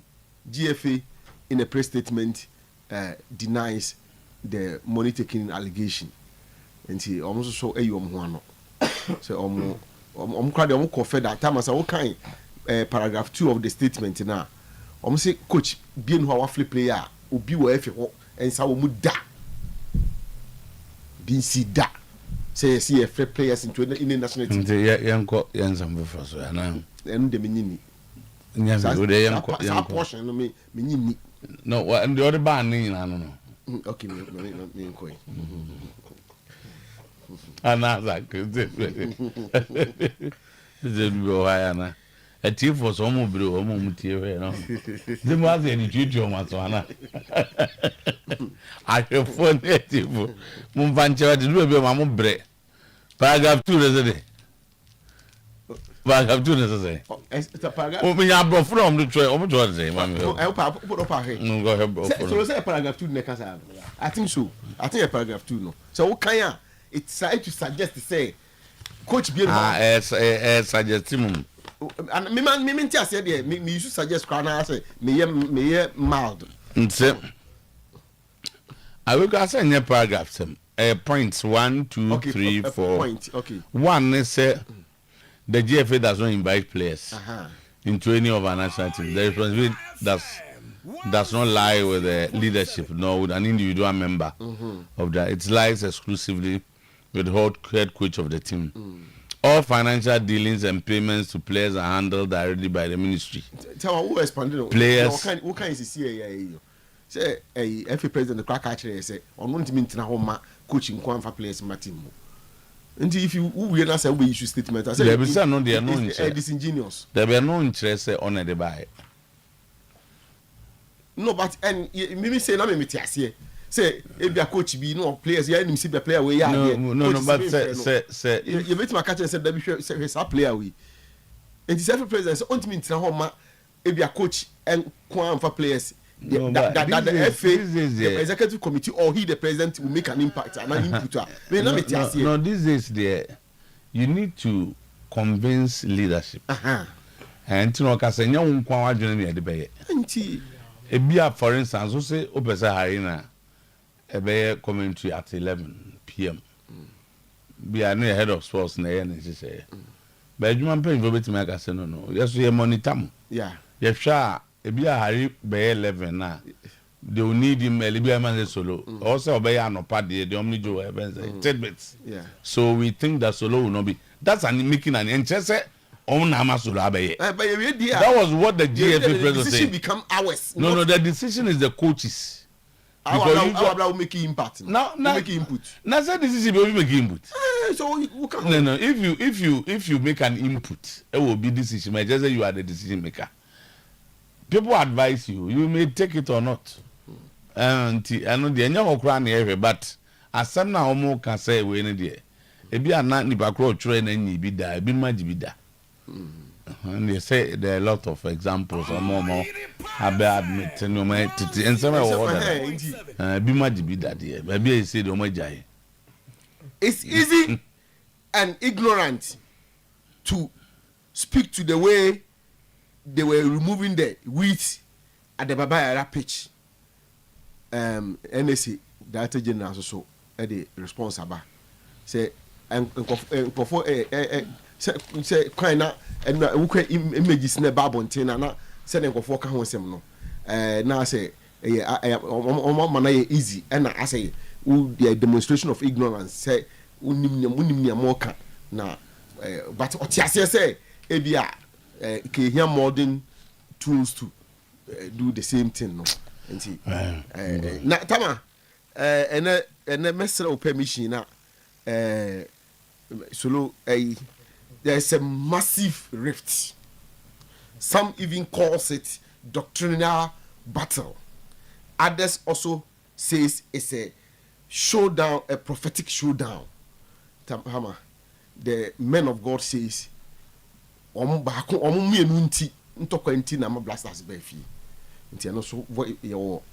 audios no on one. Yeba for TV. I'm not sure that will be admitted here. I don't think so. I don't think that will be admitted here. Who can say you don't think so? I just say what cast it doubt on. No, I don't think we will have to admit that here. Say Enyamin Kwan amateur, but Kamin Kwan. Maybe say any sports related. Oh, that be almost that cast blasters. And the issues. They say we have been following it on social media. I don't think they are sports related. And yet, idea was say. But say if majority of us here say yes, but I mean Kwande, because Soluti and no for say we there. What I make can say the public don't know they take decisions. But I mean Kwande, visit there are issues we need to talk about. Yeah, World Cup and go for bonnet matches, my bonnet, and the technical those things done. But the Kobas no producers no paying for say. Who I am. Oh, say who am I? Maybe Victor. That young now some say it is the script is a travesty of justice. We say yeah, and some and we want to see more evidence of robbery. Those who believe it was them has been already robbery provided. I think that Adebakwe nipa ding power we are say about somebody. On say ultimate take position bi ana enka wo ye see keka ka o ye but the Angofo Kana is not. As I say onya enya started for what judge. Oh, some may come what is going on. I'm giving a preamble of the Ekoso. So to minimum the other by. But I'm only talking about what is existing. And video be anyway bet me IABB apart from people showing class. Right, and there will be there's a class. When the whole world comes together to speak against injustice, it speaks just whole world. Say the whole world nature say when the majority. Say those who are speaking against the bias officiating yesterday in the doors. I don't know where majority. How many people have spoken? At least so far the omo akasetia old players, former referees. At least minting more number of my head. The more you quote majority, it means you are dealing with numbers. Say at least those who have followed after the game, wow, those on social media there. You've seen the codes, the numbers, videos, and all of them at least speaking against the injustice. How many people? Oh, and withdraw majority in Ukraine. Hey, no more my bubble. We are saying, come and say, no more won't count grade on the mutain. Pick us out from majority. It's a football day. I remember Brie no course football. Na you bubble no park no see I said they say we analyze decisions point by point and see what happened on the field of play. Now when one the decisions do na about 90% of the decisions in equity one particular team, we should look at that person again. And on I uncle for said there be where they be a small on when you start mentioning figures. No, for this one day, I'll back it. Suggesting for this one, I'm going to back it with 90%. Or how much did you yes, of decisions that were made yesterday? And I have evidences to prove. And decisions. Yeah, decisions. And are you giving us the 90%? Oh, say memo at least mean to me a minute. I wouldn't have time to do all that. 90%. At least I'll give more. I just say 90%. Yes, Timbako. Okay. Yes, I may call my 90% of he deliberately decided not to give Argentines a yellow card our game in yesterday. After deliberate fouls, intentional ones, anchor. And the foul will be on a yellow card. Oh, sir, your fouls are and the yellow card offense. For example, the Argentine player and on a show after immediately Messi missed the penalty. Sir, foul incident we. Not Messi missed the penalty. And Argentina, Egypt at counter attack. It's at this stage, name say 3 against 1 or something like that. No. How they see it? Because Argentina. I want to say, we are presented with pictorial evidence. The other battle, then you speak to it. Until my married Nanga say, that would be disingenuous if you ask me. On say what prepare so my evidence. What do court? What do picture not to who we are? Was say I am semi answer. Meanwhile picture at the buyer no. Back. No say me just say and to the address a picture na the buyer. A counter. Because Argentina for now could penalty no. Omo nya ko jengine yo. The keeper saves the ball. Egypt passed the ball 1-2 quick transition. Okay, boy, you picture and fuse on Zach in Ghana. Well, picture and then let's speak to this picture. No, some more. Oh, because the other in this picture, 1, 2, 3. We are seeing 3 Egyptians in this picture. Okay, 1. Bakuna the 9 AP Ashon and Chon. And there's one far there. So he has passed the ball to the one nearer to him. Bakuna so the one far end on the airco. So even in this picture, 3 against 1. The picture is not the same as you are saying. It's not 3 against 1 in this picture. 3 against but even this picture, that screen is 3 against 1. This break, they have broke our Moko. Father say. This was it. So too.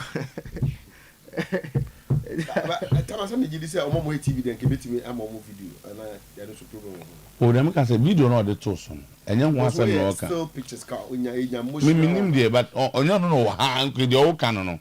Also the Americans say who could jam baby and I say Madame me be di me home for you know.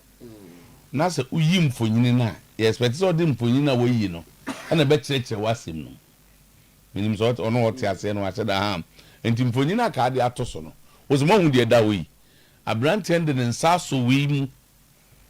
But we do say already 7 kuna ase ekone aha one can was no me miensa. So say I'm building the point. Any build. I make sure say in this picture at least 3 against 1. No ma breaky. Argentina for now come when you are penalty the keeper then there's a quick transition. It is how boy he deliberately knowing say I can't cry trouble. So he fouled him here. one man a yellow card, rather gave a yellow card to the protesting team. Say, why are they protesting? Say, be deliberately found their player.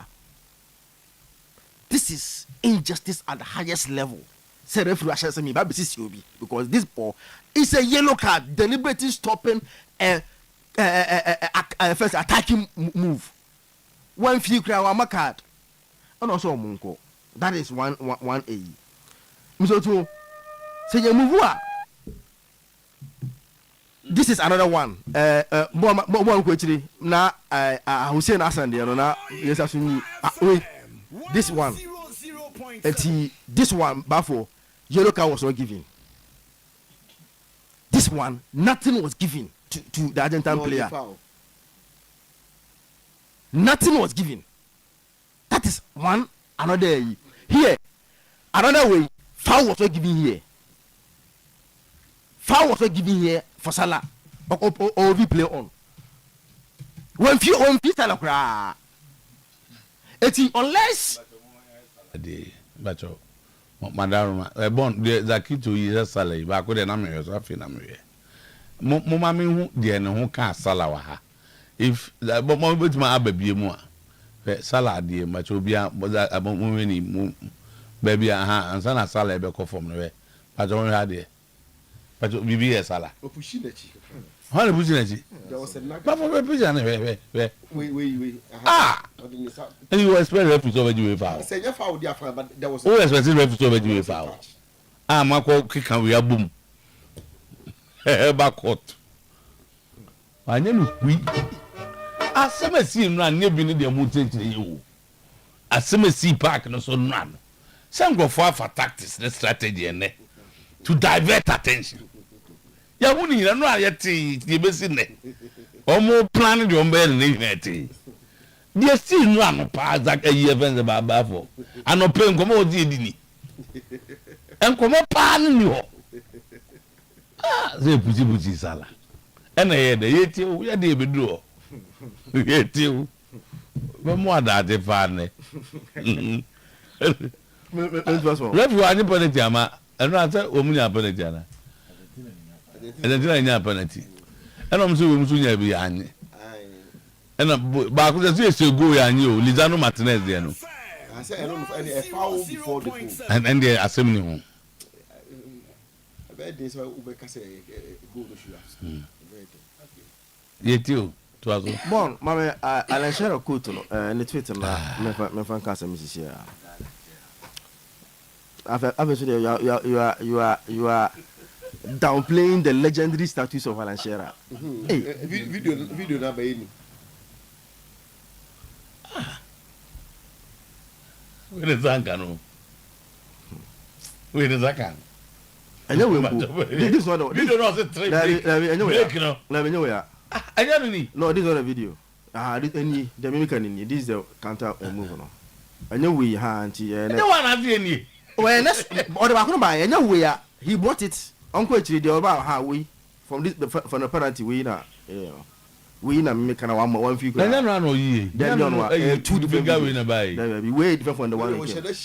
I don't get foul. One few cry. I don't come is for you look at. So go tell me. Yeah, can't say I am fabricated stories for how. Not say the buy one anyway. We one anyway. He deliberately one anyway. Don't buy one anyway. Oh yeah. Why am I telling you? I don't come out. Egypt for no protest it. Now who be that? So when your card? Who got tell referee on ya? Yeah, my look. You won't protest him. Are you the referee? So this is injustice. Wait, that's all.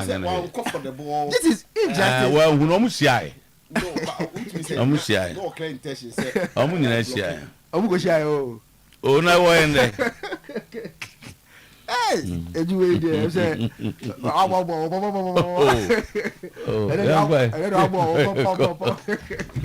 No, see on running. You be new. Unse. We had the about 7 so. Unse before Argentina squad. Did him say they dramatize you? Hey, Salah. Before Argentina scored the goal, no, this incident on the screen. This incident, at least this morning, I've listened to 3 referees speaking on different platforms. Obia ntiase why this? At least this so what should that show be Jesse? Aman the con. They say nkenya min kwa mbemu anka otimi onkobetimi pass out. Ontimi humi this McAllister ball referee say min ko hwevia. It asema yeka no. You see one incidents it was baako mienu miensa ena enuma kwa against one team where before Egypt third goal no when fi eti work up no I agree with a friend say Egypt coach Nkoto no and well I will say what's on my mind regardless of the consequences. This was clearly a rigged match and the whole world saw it. And I want to say one more thing. If they want them to win so bad, why call everyone to come and participate? And I think say Hussam Hassan have summarized it or say what happened here bono. So I really hope say team ba kunejia. Why do you invite everyone to come and participate? Because clearly Andra, the incidents that went against Egypt no, it's unacceptable. Yeah, uji too many in world of football. Say referee say team baako 1 2 3 4 5 6 Brosos against just one team. This is highly unfair and it summarizes everything that has happened so far. Welcome. Truth is that I said it here when Andrea Dibo was talking highly of this Argentina team. If you have watched them this season, so this tournament, they are not a good side. This tournament, they are not a good side because they are coming to this tournament with most of their players not on form. They are like a club, they are not in their best form. Tournament team. They struggled throughout, and they were exposed against Cape Verde, exposed against Egypt yesterday. And it was taking referee decisions to move them into the next stage of the competition. 3 goals on the referee decision. It took referees decisions. Yes. So I'm saying that of the goals that they scored, which one? Because the goals were the decisive factors. And a referee decision. Referee decision. Yes, and then the man go but he aided them because for those decisions. Yesterday, they had to take referees decisions. Yes. But the goals that I saw, even though I disagree with you, as for the program to flow, but I'm saying that of the 3 goals, of the 3 I say 2 and go for both me and son is saying. One show them in some way. Look at the way the goals came. And because a team winning a good side, I'll be surprised at that person. The goals that you are talking about, for example, the 3rd goal, the same incident, and Alan Shedder, born for 12, Alan Shedder also say, if Lisandro born a fouler, then Silas one is a foul. It's either both are foul or both are not foul. Okay, yes, in a man the Emma or disallow Egypt goal. That's non-deliberate stamp on the tone. Say no. VR after 15 seconds, that we could review and you go. Then the tackle, the kick on Salah in the penalty box, a foul. They did not review it because a 8-year boss. If you review it, a foul, a penalty. This is simple. Reviewing a penalty. This is simple. One could review Saturday because a penalty against Argentina. It's not going to review. Yo, they all decided to ban and pay. Meaning, say, a man for that 2 incidents. And so both are foul. Or both are not foul. This is as simple as ABC. Decided to referee November star of the night. Yeah, because he honors the man of the match. Actually, young guy enough. He is the man of the match yesterday. And you know, good games near sure the run of 16. Good matches. You see, Omoma qualify, England are qualify, a hard-fought victory against Mexico. Concert getting a red card, but England finding their way around it to qualify. Ubenya Spain against Portugal. Miguel Moreno last minute goal. Spain are qualified to the next stage. I lead it to the end of Cristiano Ronaldo when it comes to international football. Very likely say to I don't know. Then Ubenya France also qualifying. Ubenya Argentina and against Egypt in a very dramatic way, coming back from a 2-goal down. Ebabe any 3-2. Ubenya Norway, Brazil Ephraim. A match that Ellen Haaland and Kasa Koye post-match.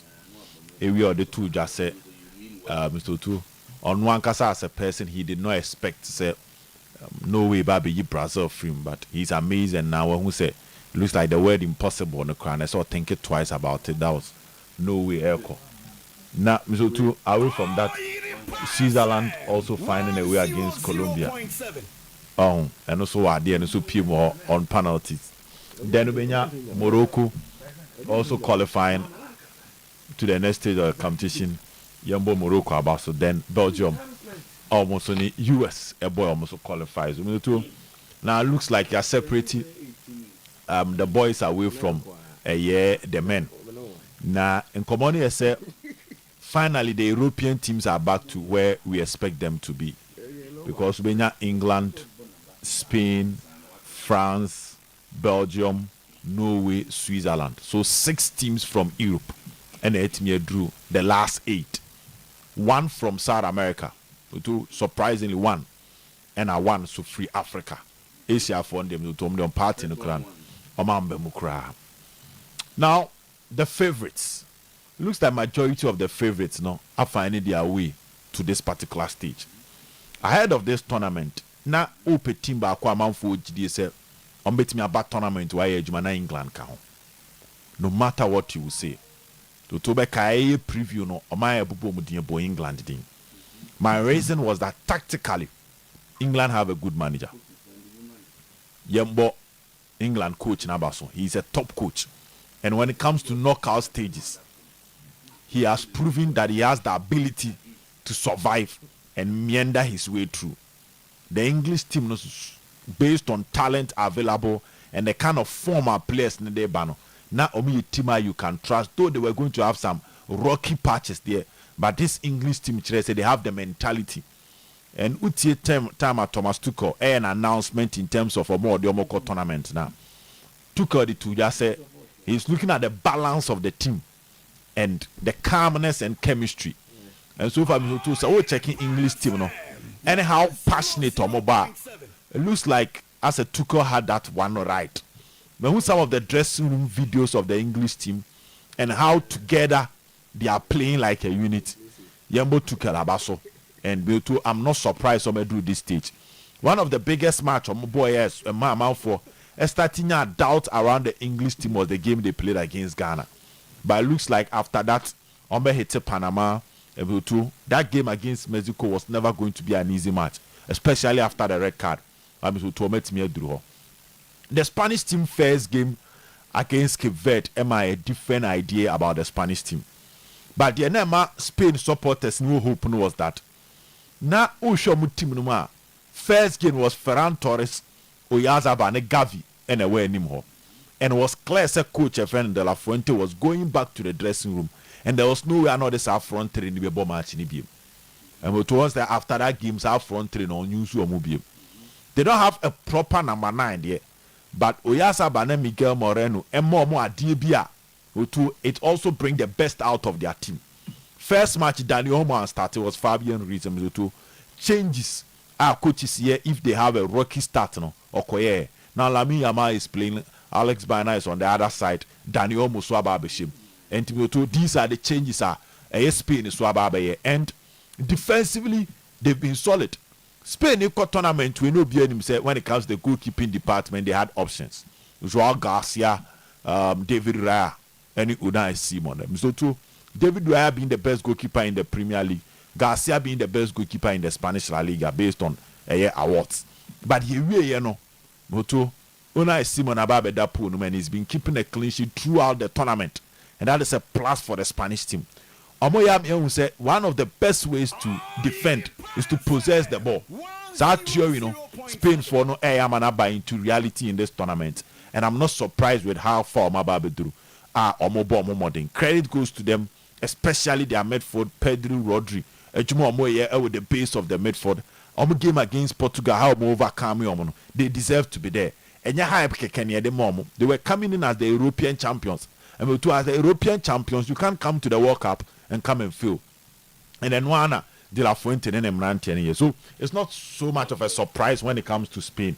France needs no introduction. Back-to-back World Cup final. Look at the kind of players I'm to the buy. To say Reinchek in setting off for tournament. He started first game against Senegal. Didier Deschamps is an experienced manager when it comes to international football. Necessary change to know and the French team is back on track. And that game on board against Paraguay was a difficult one based on the tactics and the plan of Paraguay for the Ura game. But mentally, they wanted to provoke them. And to provoke you, get it under your skin. You cannot play with the calmness and composure. But France, for the finding their way, they also deserve to be there. But to Argentina, you can't say much about them. They are the defending champions. Lionel Scaloni, solid coach. To excellent options. He gets his decision right. It's one more Tamendi Akotranche and about Christian Romero and Lisandro Martinez. So far his decision seems to be spot on and I'm surprised. Will probably be Belgium, Norway and Switzerland. For Morocco, if there was an African country and Belgium, I was probably going to be Morocco and Senegal. And Morocco for natural last year semi.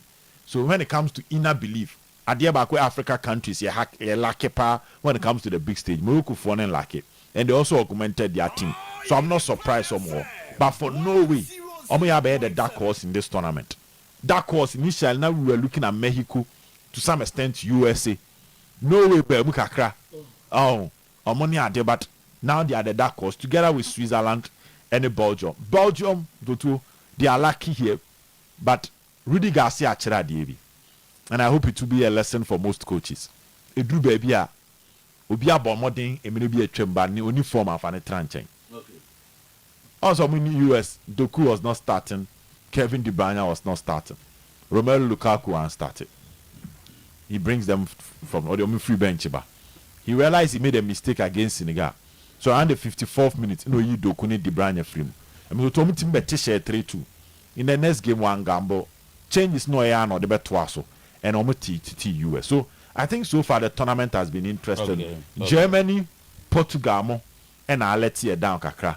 And to some extent Brazil, or the Brazil also be count. Thank you. Probably going to think say Brazil for Norway, to Kebia, or the Germany bebaha, maybe the Portugal baha. But Portugal is Spain. It meant that it's a so far I think the tournament is living up to expectation. Thank you, Jibo. Good morning. Okay. See, you're quite no. Aka 8. And China tournament we na Yahudi budget tournament. But it looks like every World Cup game no I want a story around it. See we World Cup now too. Ubet me at Nasi. It be a time be a who say pressure be any so now we doing World Cup no one. Easily no bema boda wa so betimi ayi nyoma afim de ohun no World Cup nim a billion rand game a course between Egypt and Argentina the two what they say ball no ade ba ko a abamu ne say a move from say they see where ball no to player rivalry. Sometimes when you are talking about incidents you see with game man and it makes it very difficult for supporters of two players a man who say they are on par, which and yes sanity. Some my catch say Ubia or them share that generates how Ronaldo ni Messi, you know, to Waha Ronaldo. They say Nama Argentina bobo, Portugal bobo. Now what say teams now? Any in your Messi will give them very difficult because Obi Waha or support Cristiano Ronaldo. Obi support Messi. Bibia no aka be say na adwene. Bibia ni wa be ma boda o kan be say na adwene because we are taking the stance. Nti wo de na wo ka no. Den so be gia tum. Na anopai menu akofi ho ye mo akaka. Be ma boda. He was talking about yellow cards I deny Egypt. Says a yellow card squad in now. Remember, if it's about officiating when we are giving him, then referee was not biased and they are concentrating on yellow card. Omonfa video been to so the number of times referee will DNR game no. Eyi nani abema boda. Several tackles on the Argentine players. A referee yi nani a. Why am I yellow card? 90% no. Okay, back on ye. Bema boda we dey. Was it Argentina need dive kakra number? There would have on go we dey question. We dey. Eh dey. La project kakra na. Huh? But any offense. Like to on the phone, so on page and TV. Eh dey.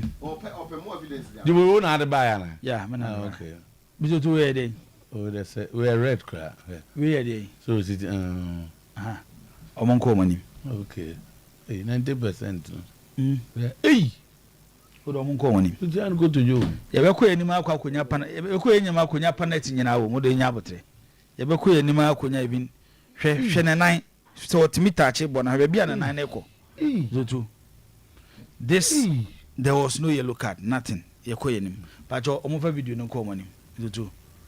Hwe ade wa ha. Hwe. The Egyptian player no koye parades e won fifi. Tia no go for more. But nothing was. Referee play on the mo. Meboa. Okay, yenko yenim. Sha, o de had the nebesa babim. Then you watch the Messi and the Egyptian player. If it was not a hade, you know what I we dey. Do to dey. O de he. So no kon. We nya foul. For Nadia. Osi bo we nya foul.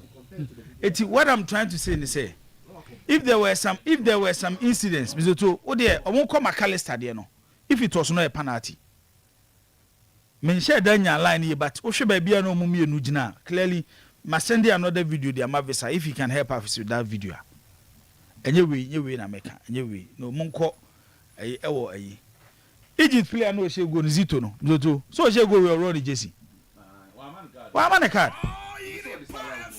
No, the second one. First one was Roy. Was it the first one or the second one? First one. Second one, Roy Jesse. Second one, no, no, sure. The one, you know. And no Roy. Okay. Then the controversial Salah penalty. Mzutu. Any. Yenya butena the yenina yenhweni obi a oti Oyerepa bia no. Utie radio tutum ni kana ko TV. Mzutu. Ebe mo nya the clear picture of incident na ye kan ho asem. Mzutu. This is Salah, and he has lost the ball. Bema Boda, Salah na the ball you and Julian Alvarez. Salah had lost the ball. Hey. So what the leg of Julian Alvarez? Hey, what the leg of Julian Alvarez and what Salah? One and they moving the 9. It was a foul against Salah. It was a foul against Salah. Watch this video. So say what this video Bema Boda wo da wo hwe yenya abotene nyina yehwe video ni wo da yenyi emotions bi be for yes I understand say Mr. Too there were also other decisions I am going in favor of the Egyptians but to say referee bedi game no oditia Egypt for there you will not be fair. So you will not be fair to say referee the game no and or share that bad game you say Obabe would they just imagine say Bema Boda this same incident near penalty against an African country. And yes na me analyze the game ni. But the same incident yana McAllister pull Egyptian player down in the penalty box. No. Then we are. We are. We are the lead coy. Third goal that Argentina for and then come on here evidence based. And na any man waiting about some say David. And no your second goal. This is the third goal. And now we are Casabia and evidence about for Kofadi. One because we are time. It's the same incident. Yes. There were incidents in the game. So far they be bleeding 90%. What is a violent attack? I'm the referee no na so detail be. The same McAllister. He was fouled in Egypt 18 years boss. Referee ignore it. But nobody should ignore this. Nobody where there under no circumstance whatsoever should anybody say where there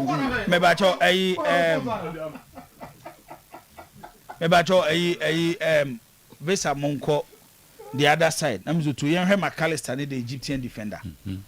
That will also help discussion. So what I'm trying to say is my man say the referee came into the game with an intention say over Robu Egypt. So Egypt had 2 goals advantage. They had 2 goals advantage. Aside the bad officiating and everything, Enra, which in favor one side. Yeah. They had advantage. It's something that are common with African countries at this World Cup. How are you taking leader? Bema boda you managing. These are some of the issues. What this? This is my order. Nena Kabono, Kuachi na Nena Kabono. Nena Kabo, but for watch it well. Nena Kabo, watch it. Nena Kabon then. He was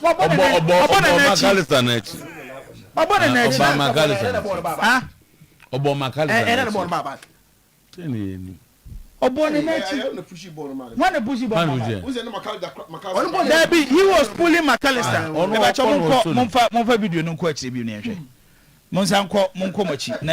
But for watch it well. He was pulling McAllister. I don't know touch ball.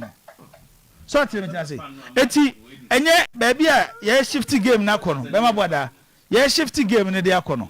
It makes it difficult to even allow. See about discussing and not the who in the game. This was a game. Almost at the premise was maybe because of the love for offenders and Ronaldo. But no, I never said that. Love for people had been fair. Who was it referee and near to be a then there was 90%. So far, this is the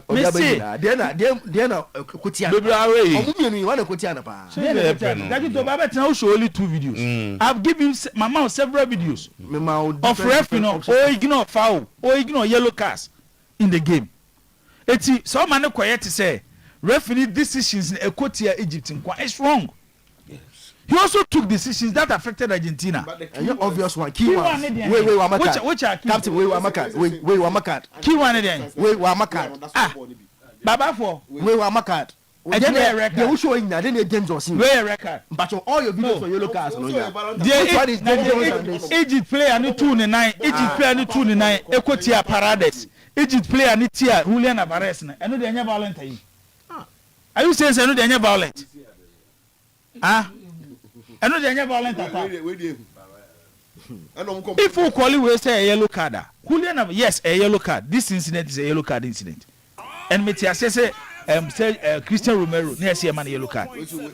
So tell me I say. I see a man yellow card. And I know you can. If you say I know and how say we know no more that form. I mean, I know it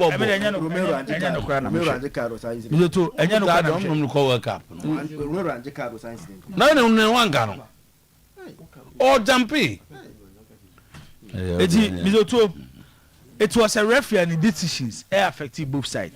So tell me, I say.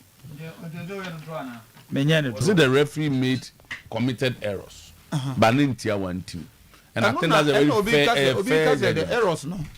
But when we have goals in the so far more than they. But when we have goals in the by no. Oh no, goals need any now. Okay, a clean goals. Any day. Scoreline. That's my year. Can you know so too? The Usain coach was understand. There was some questions to answer. The game I'm here, you know. Time Argentina coach you know say no, oya lose. Or throw everything on board. And the attackers in the bar, you know. Coach be I saw responding. But one responded, and as I also answers I also answer. But the referee clearly, you boy her ball. The referee no incident a bit. But the major ones no, Egypt not suffer. Egypt suffer. But nanya dey do go by anywhere. Oh, goes in the air. There was no goes to the fourth time. Determine the. That's what they heavy. And I read the ball. So referee, yeah, dear be to frustrate you. You see it. And then I mean at the commentary box, Obi Otie of any. Me can say I'll never call the game for Egypt unless referee about history because game na me no. Aside the Egypt for no year no, some of them referee shop on and not referee is you. All of us, it was all over frustration all over the place. Look at this. Frustrations all over the place. But by one for evidence, game in totality. Every single incident I over Tinahaka say, as a referee Egypt. Similar incident, the referee also didn't do for Argentina. And I've given you videos of it. Mama videos of it. Then to the game. We saw the foul against Austria. We saw Austria. A foul. Which led to their first goal. Why are we trying to make it look as if Antina. I'm a Nipa Krum easy. Then to the game, I heard Nenrano. These are the reasons why you try Skako Stadium. And I say, you did a time, Bemaboda, Continent TV, and I say, anywhere our opportunity to watch football. And right game, no, MIB, beer, as a football dema. And Argentina prove reason why it better take a lot to eliminate them from the World Cup. It will take a lot to eliminate this Argentine team from the World Cup. Even our worst period within the game, Argentina try as much as possible to recover from 2 goals deficit. MM Tombe share 3 goals. Now, when you watch the Argentine team, it is Maradona at 86, Maradona at 90, Maradona at 1994, okay 1994, when Maradona was tested by substance after a man ban, that was the end of the Argentine national team. Recently, Mamenka said ABA Zidane of 2006 with the French national team. Because the moment I would do record no, you could clearly see the spirit of the French national team about form. And there were some games, sir. Bema clearly.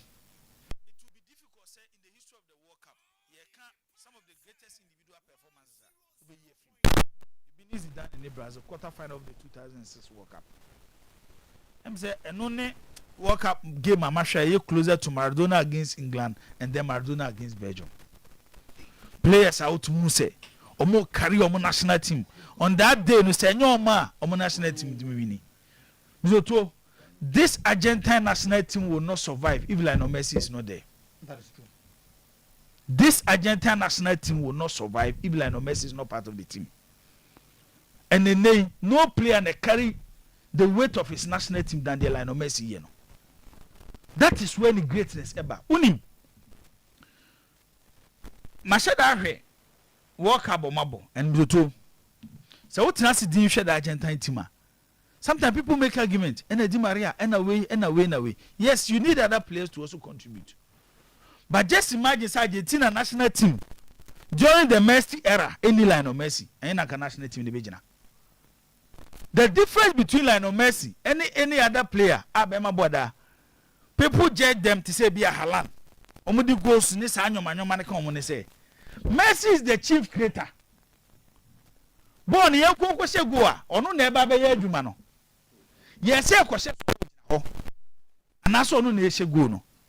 Etina, de be a mekase.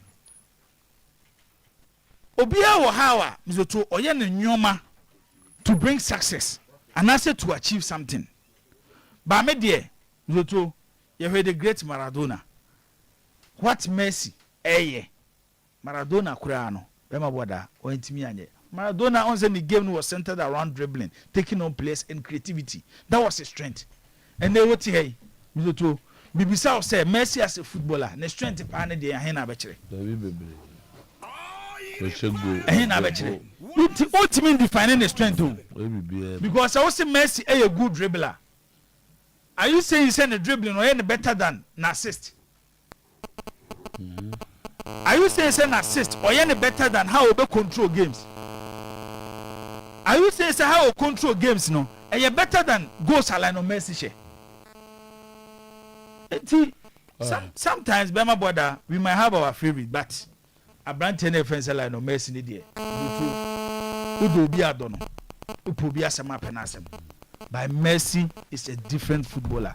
Yanwe ball mra na wie ye Nyankopon beji na sase no. Bema Boda, we might not find another footballer like Lionel Messi. And Zakito disagrees with you. Because you can have, but when also you already assassinated. Oh, the Enyoma Mekai. So Enyoma Mekai. Also, Ronaldo. And now there, after mixing the penalty, after mixing the penalty, look at how he changed the destiny of the Argentine national team. Look at how he changed the destiny of the Argentine national team. Eti, on say, okay. Obia when you play open asem. So to the say. But what I'm saying is say, what is our factor seeing in Gua? It's difficult to find another footballer like Lionel Messi. Picture here that screen is in Bema Boda. Years to come. Years to come. This picture will speak a lot.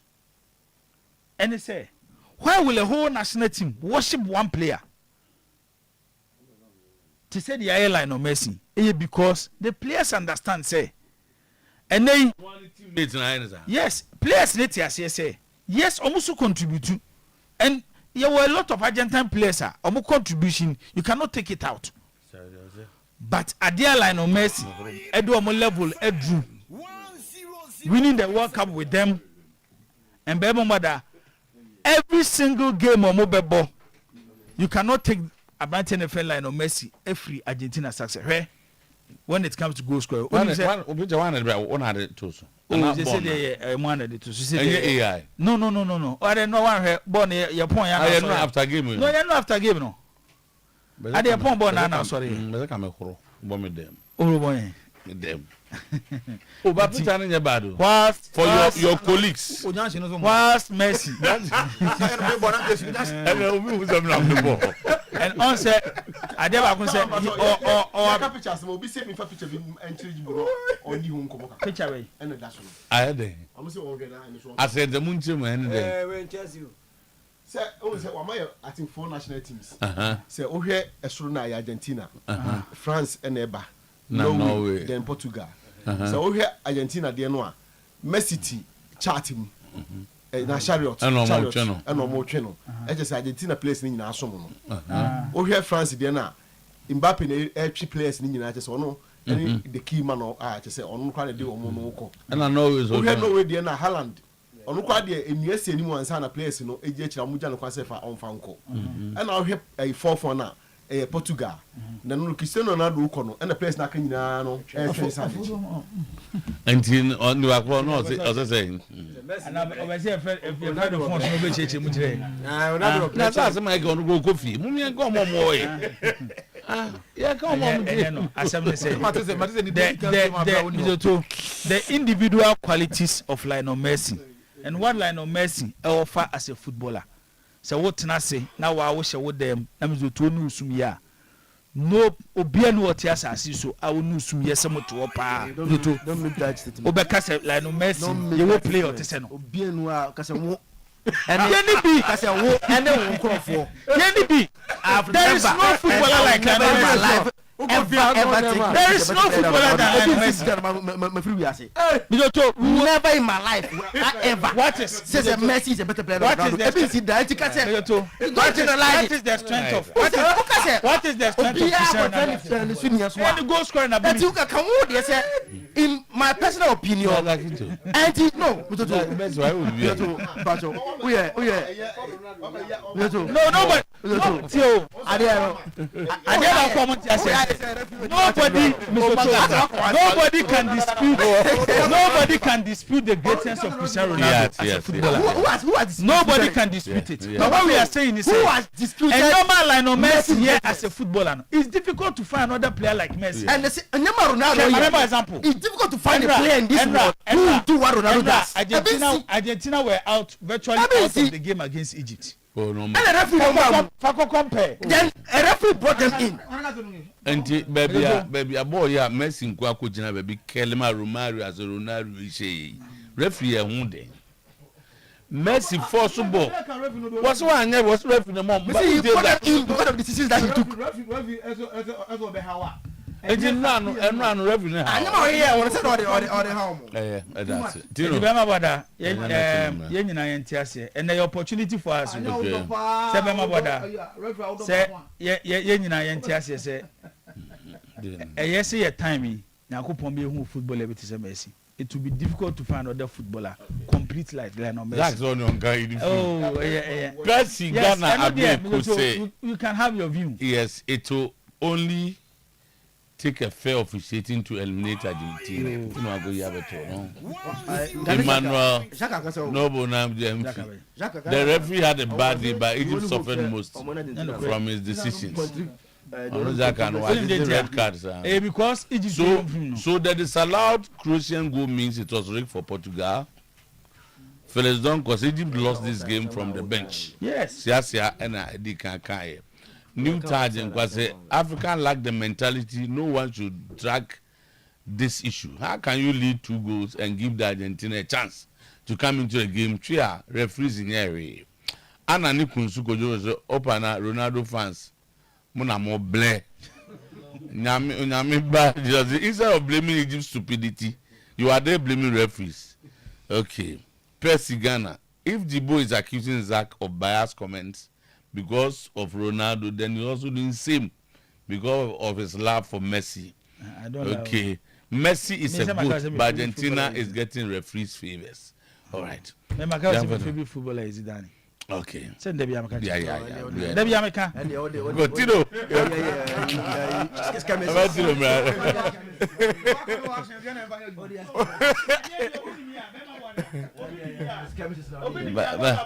It's true. Honestly, the fact that I said Ronaldo, he's not the best player of even Portuguese team. So the man for him say, and not take as Ronaldo is not the best player in Portuguese team. Now he doesn't carry the team. He doesn't carry the team. But I say, Argentina team. Okay, like Argentina won the World Cup in 2002. From the knockout stage to the final game, BBA did go Biano. Lionel Messi was involved. 2022 World Cup. The World Cup that we are watching, and this Argentina story. A game this year. Is there any player within the Argentine team why influential chain Lionel Messi? No. From the first game till the game number against Egypt. But the other players have made it so.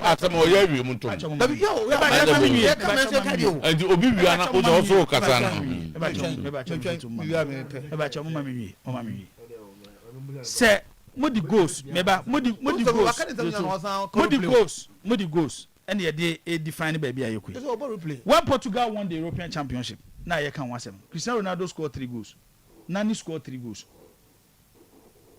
Cristiano Ronaldo was shared 3 goals. Nani shared 3 goals. Canukro, just be fair. The Portuguese team that won the European Championship final against France, they played over 70 minutes without Cristiano Ronaldo.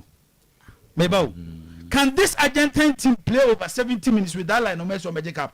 They can do that. Okay. Would the kind of crunch them? Argentina team. Just let's be fair to ourselves. At a point in time, it became difficult because of Messi name. Your chief editor boss and the man wouldn't hear Emmanuel. You see the point? So the game became difficult because of no. I will not dispute the greatness of him. Because I will never stand anywhere to dispute the greatness of Leo Messi. But the fact of the matter is that the Argentine to get that selection of players who understand such a player, you do everything for you.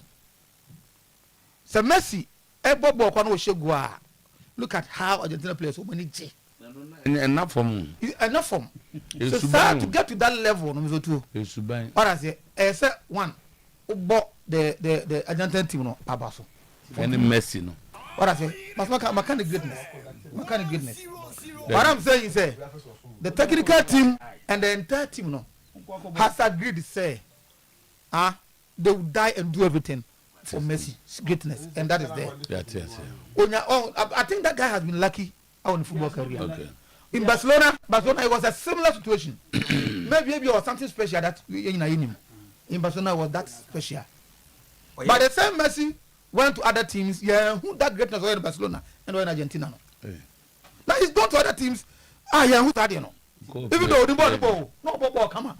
That's a PSG now Messi or game pa. But PSG, Messi never achieved that greatness. But the same Messi. Messi, the same Messi. What I say? But he did not use the team to win that time. So the whole thing is that I'll always applaud the Argentine team for that oneness. No, it is something that you hardly get in football team. That oneness now.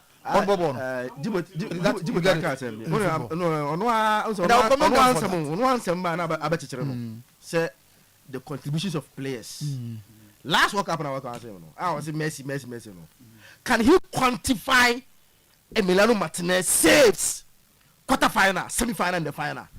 By today, on one semester by his own words. Now say Messi. Meanwhile, go and watch Argentina against Netherlands and the final game. Even against Australia, okay, I said 2-1 no. Last minute, now I said Emiliano Martinez saved to keep the game at 2-1. But that day, Martinez. Jibo has a message from Nana Bewa. Jibo should not force his opinion on Messi on all of us. I'm not forcing. That is the truth. Messi for him might be a football god, but it is certainly not the reality for everyone. Not the reality.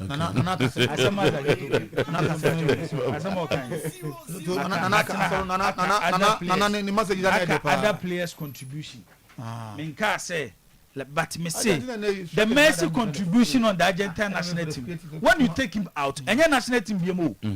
Argentina Zakito. Say 3 goals. What say Messi's strength is his brain. He seems to have a different brain from other footballers. A brain as a man 99. And I'm bringing the bad night. So is a Messi fan. Oh, that he might be fair to both parties.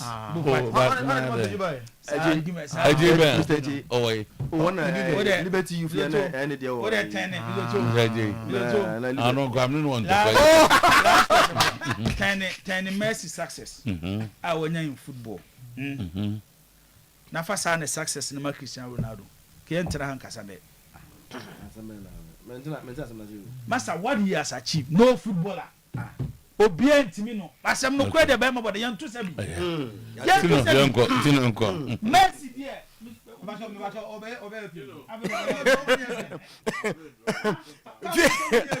FIFA World Cup so Kosomsia, ya the Hona Siano, Eddie Maya Boy from a boy, me the one live commentary, Eddie Bro Watcher, you run our quarter final stage. Oh, that's ya, the Bosha by electric as I say, and me at home or boy, me papa. Can you win your money, dear? Both a strong form, the part of bedroom, prisons on about Ufia can Kunuaha, and about to watch Bosha by electric as Edda Frank, and then a for a town, and get out for the animals will be 0536. 095966 Oyerepa Midday driver name to engine oil papa fagu ka engine mu wodada echichi ni bantaye unhye problem bia ebiem maka wo say e seahorse engine oil tieniye 0244 577 559 0243 218 566 number simi enu pafre seahorse mpanifo sisi a tieniye bank ni de edoso na nso ya hwan hyehyɛ no na hwesa mpa unu ebi edi wadanse akyerɛ a okɔ sɛ ukɔ yisika ya nya kɔbra ɛno ɛyɛ atwema kwa ngoma community bank plc ɔno na adom Ghana for ama obiara pere sɛ wɔde susu ɛbɛkɔ akɔto no mo ahyehyɛ ɛyɛ kama head office no ɛwɔ pɛkyi number 2 wɔmɔden na tie adwuma pa nkɔsoɔ no ɛyɛ kama sɛ ɛyɛ 0322 298 900 0594 101 200 na nyama atimi akɔyie Lawson Herbal Center ɛna sɛ menka wo sɛ enupa ne yɛ miɛnsa Lawson Hair Chemist Lawson Herbal Mixture ne nyinaa no abusua ɛbɔ adwuma delay man capsules deɛ bɛma biara memene bi na ɔde hyia wo ba ɛho naseɛ ɛyɛ in kind 0242 133 577 na nyama akɔyie tienie mame enka wo sɛ wodo ne hwɛ hyehyɛ no mu a ɛyɛ Coffee's Kitchen so fly new escapade wɔmɔden na to kyena no pɛi place order ɛyie na ba wɛde na ba ɛyɛ Coffee's Kitchen ɛna ɛso mo kwa sonko so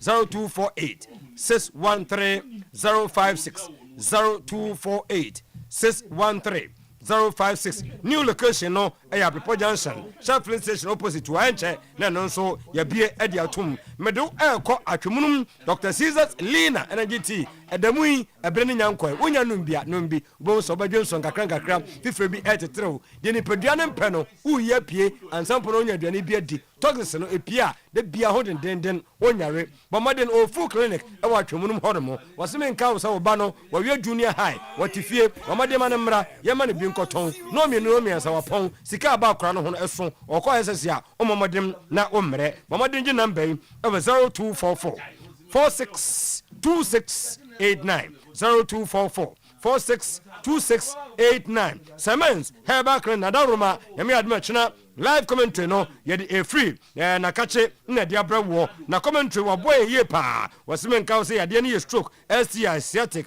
arthritis typhoid ne nyina no we mfidie de agu ho de kuchiri wo enyaka yade ne chempe anu aduro de ebi wo ho ye kɔ asokore mampom opposite asokore rapan 0240 826 995 Edu Herbal Center Dr. Simen Kao say mankasim ba fi krom ho na ade yarefo no epa stroke ne de we specialist ewo ho and what ye yet edek SMBTS diaba oba ne mema monom na fenyi sisire mu amaman bema de faso ba kwa benya ne se bebo modi aboaw amodi mema nsampi ewo empem 0558 379545 na nyama akoyie tenata no ne de vinake bo modi nya bia o oba menso problem bia ebedwane wunya tenata malake eno so me enka wo se eyade a bo modim na wunya bia typhoid no bedwane fever no stress no eno so beko wunya no stomach mention ne dia all kinds of stomach problem bia ulcer and afei fibroid no ne nyina no ebedwane tenata kan capsules wani so beda ho watima kan de ye before capsules be man ko aduro bo ma wudi mensan papa bi ewo empem abusu asam dane se de aduro no de yesi kontino so fula nyame atom yenya station ho bus stop ho no ho number no 0552 713 604 mo so ame no yenya shop ewo ho no mo ho ne 0548 705 457 monso mo santase opposite junction one na pre junction one also nya branch ba ko one mo a also de no egira abrane eno achi tienie adwuma kase bi ase wo pe Herbal Company enei Herbal Company wo pe adwuma efo a edidi suoi mesraw what santase so ame kwada so bantama patasia bomodem fe number isisi a sanse ye mo adwuma ebra ukra MCA certificate another sales and marketing certificate yesi de tienie sales representative ye obi ho sanso na area manager ye hia bi ye pe medical counter assistant and ye pe field auditor adwuma yin nyina mabosu nyina no e pa twa o qualification wo ho a fresesie sanse akatua no eye papa 0241 386917 0241 386117 na just say enyama atimi akoyie e de amaw be port de ne hihye ne nti obi apre no ho so ode ho babo no nation ward be abahunu be port bia no bowura ho 1 on 1 ye ne wo ye hyehyeye ye wo 3 months 6 months 1 year hyehyeye wo ho no mo ye nya bi da se de bia no ba so da bi masa ye sika ne kwaya fa so a ye de ho abom tele bia no e de awo papa na de ebra wo momodim na fa ho boyen ene numbers nyina no fresan se e di ahim e Michael branch manager number near 0242 288 915 monso mo Fred Daniel no 0244 0598400 broadcast number no 0558 119 281 monso mo free Virginia no 0559 980891 Bayport to dear o future no e sha sese bomodem na fa bi koto no mo na nyama enkoye Franco di aseda na de ma no nyama pa na ode aba eno ntu borura adum ajabadwar old Melcon Comfort Clinic new kajetia obi ase gas electric stove microwave blender generator Samsung ene phones na nka ene nyina no ono na de papa no e de aba 0245 316969 Oyerepa na no power oyade bia waye ama maka se yadana se 1 July ni mu no ye free screening e wo hepatitis typhoid prostate ulcer edman for free ade cha de se nyina no wo the fatty liver hepatitis prostate fibro kidney stone scan wo de bag so libo care no so ye adwuma 0244 544 422 Asokore Mampon Community Bank PLC Shishani Kama to Ghana for Dimirika Purbaso here the humble boom me say Ghana hanging before say what do you bank bebano ya mansudia zikabia also unya ya hit target they come 5 billion to this kind ya come and to do home boy near what da sa bank they be him in him the berada and to make out say individual savings corporate savings susudia no etwagu sanso ene wo mobile bankers no eno so dia him door to door woboboa no near dia bro loan ne dia ya freba ko bi partial eurade me dedo to die no wo mani sikanto no ho wo de dim papa ne dia ba partial se sie ne dia ma ye hia bibia mfru hobiem awo susu loan no dia amenka wo se ene salary loan no koso for private government workers sanso no commercial loan no eno so twagu hye ne kama ene ye Unity Bank ho Apes Link and afei C-Link nyina adwuma amenka wo se ye ko Asokore Mampon kuma se ona head office no wo manhia museum hono ano obehuyan hono so amenso macro ni road traffic light wona se ye ben pizza mine ni nyina mu no bomodem na fa hoboye na nyama enkoyi emfama wonti ona note me fancy na legend and wrap up emamo ala juza o se me hu se na ba for your story bi say if for lawyers so mo lawyer so atwere yi bi aba girl na allegation I'm a biscuit na prempe Germany ono so aba retract na ya apologize but say ya enu maestro si players no omoko world cup no e man no mugu omo so state na blasters one players need to meja ho no muku state foforo no makopema no masaba omo man kono so be ko mo dem no mo ne man hye ho and the blaster players ndo mo ni image to protect and the everyone ne ma bon team protect wo bavo no question am to ba what my question as ba ono an the question that will be said off yimene na di hu nkomama yimene na enim nti a danger danger and is on for at least for now. No, what I'm saying is say an entity the allegation I can one seven the si player and sister no koye e wo biscuit page no time or live show was open to the FA Black or say the brand Ghana Football Association which FA ni few say say more kan nyina nya no kore then FA nama the lawyers actual Debbie aside blogger no mo say woni obi a o so about allegations and a maestro so about can suban blasters players ko dan so one dey no obi yes I no kan no into obi dey course nyina so what I'm trying to say ni say maestro asem no kan ni dey 12 for na ye no correct o ma dia tu you can dey just o ma dia tu the reason why my agent so muntimi kan wasem ne say a part of the nkofo na say you call ma ko bom man so mo nka bibi no mo na so abeka say no mo count they know he knows no count na nkofo na and you just say if o ma dia tu send this because kan nkofo na say kan nkofo na yeah they report by say your mask say fan ko mo no mo nka mo no tim for what they see and so bad man na onto mentee man ba for na just and they toss me mentee they na onto they okay na swag dia ba me na onto mentee but this say right across over resign onto Any man. Oh, yes, what they are tomorrow swag for platform. Oh, Mr. Tio, I think of all swag. That's why they are two platforms. So they were sending your car no and your resignation. I had a coach in the enemy. What they say? Coaching did as what we're man. Coaching did the time as time no Juma the man until say work up but the work up and all my message and all my message sort of says on your Juma beam. Na Mazoto I want you to be. But right idea wa kra see that the muna so the mukakra. So I said no one any entry no dey before say say kran be na magimo swag. Exact.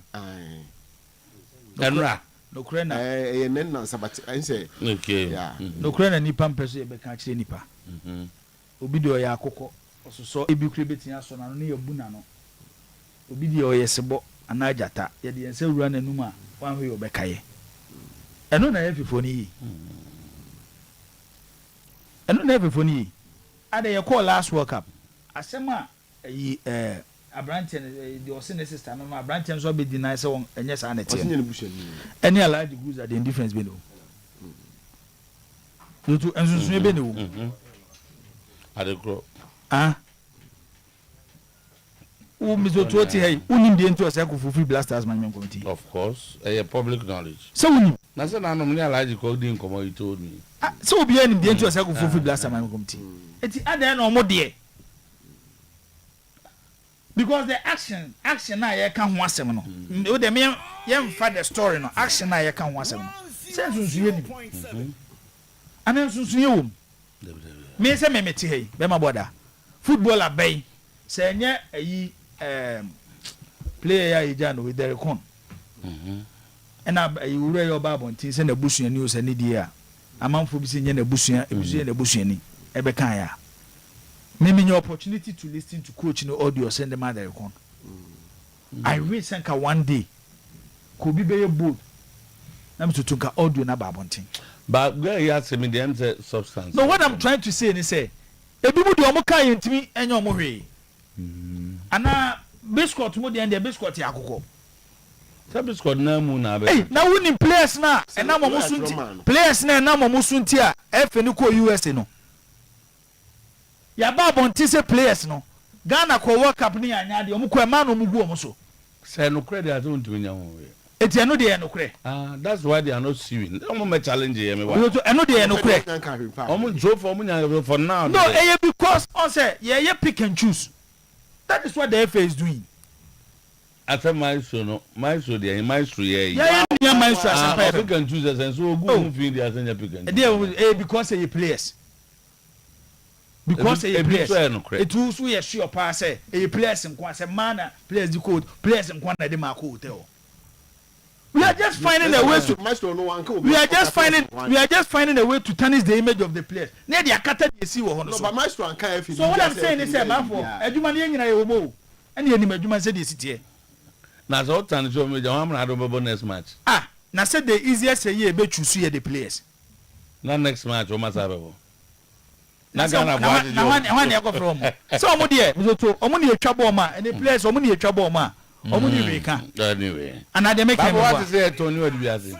I said no more about one thing. For sale. The flyers on there na. Na ka me pese me bisa Salam say we ja football ya na. Oh, I said me last season kura na mete. Because omo believe say bibia ni home be ya, e be mo go Premier League. Oh, okay, nti there is no need so mbe waste your time with Division 1. E bia ni pa foforo bi be lead. Ni Odibiase a. E better san. E bia no ma better san. I ba ko be sendina na so di ne. Enye di no. Enye ni pa na odi ani mo. Odi ani mo no. Na enye obo atiti mbako no ko relegation. E gu ba ko na ba ko ba. Say obo asida. So tell me chance. Anyway. And the players no. I'm telling you. Obeto. O se me football na. I'm salam dey so adam for. Omo the number to ase. Me kan me fa na on fanti. What to ade dey obefa. Okay, different number. Baby are football na negotiation. Baby are football na ko na. Be ma boda. Yes yen hwe ne nka ho asem no. nipa bi aka wɔn ma no to wokura mso to woka ho o ɛyɛ no kura ɛyɛ obi bobo edi o sa picture o media ma bɔ ada mɛ sɛ o bobo mi di o yɛ de o media mɛ but the asɛm no kura wɔn ni sɛ asɛm no kura wɔn sɛ adwuma yɛ bɛ ma bɔ ada ɛyɛ asɛdeɛ sɛ bibi ko yɛ bɛ bɔ nipa naba so bibi so kyi a yɛ bɛ tene no microphone yɛ esi yɛ nimi ɛnya ade ketewa o anɔpɛ yɛ ɛte ha yɛ kasa nipa pempempempem na etie wo de ka no kuro kanyame so no korɛ sɛ woyɛ nipa da sɛ ne nyankopɔn abɔ a wote asase so ɛna ɔman Ghana na nyankopɔn do bɛto ya ɛna woyɛ obi a wogi football dia. Can you tell me say the current state of Ghana football wani gye ho nipa mpɛ no korɛ ka yes meti ase sɛ wiase na yɛ won bɛma boda obi a won interest but your interest should be a positive interest. But say how do obi any me dey obi o ha say na me dey ka dey mimi hu bi ana zakito do mimi ka dey onim say hwe ye ko bo World Cup ye share your first game against Panama your ball draw against England okura busa me sa question be off air say amount for see yemmo FA president na baso because on the cover coach ni bae okay ya bona baso on the cover coach aden ye fimu dey see ntimi ka FA president na say because one selected players because selective players. After the moment come can say travel and tour until one about because of his travel and tour. Have the travel and tour. Yes, travel and tour. Almost we let it. All that is a job of yeah, two so say be football ye. Now me more about because of the in the entire do buy and me more about so ko nya hwe ntimi nya nka wasem ba ya more about because what is central for to kwan no na is central for to kwan sara muka almost say under him in central for to kwan say that who says that okay why the kind why the kind that is not true that is not true central for to kwan bia moya so na muntie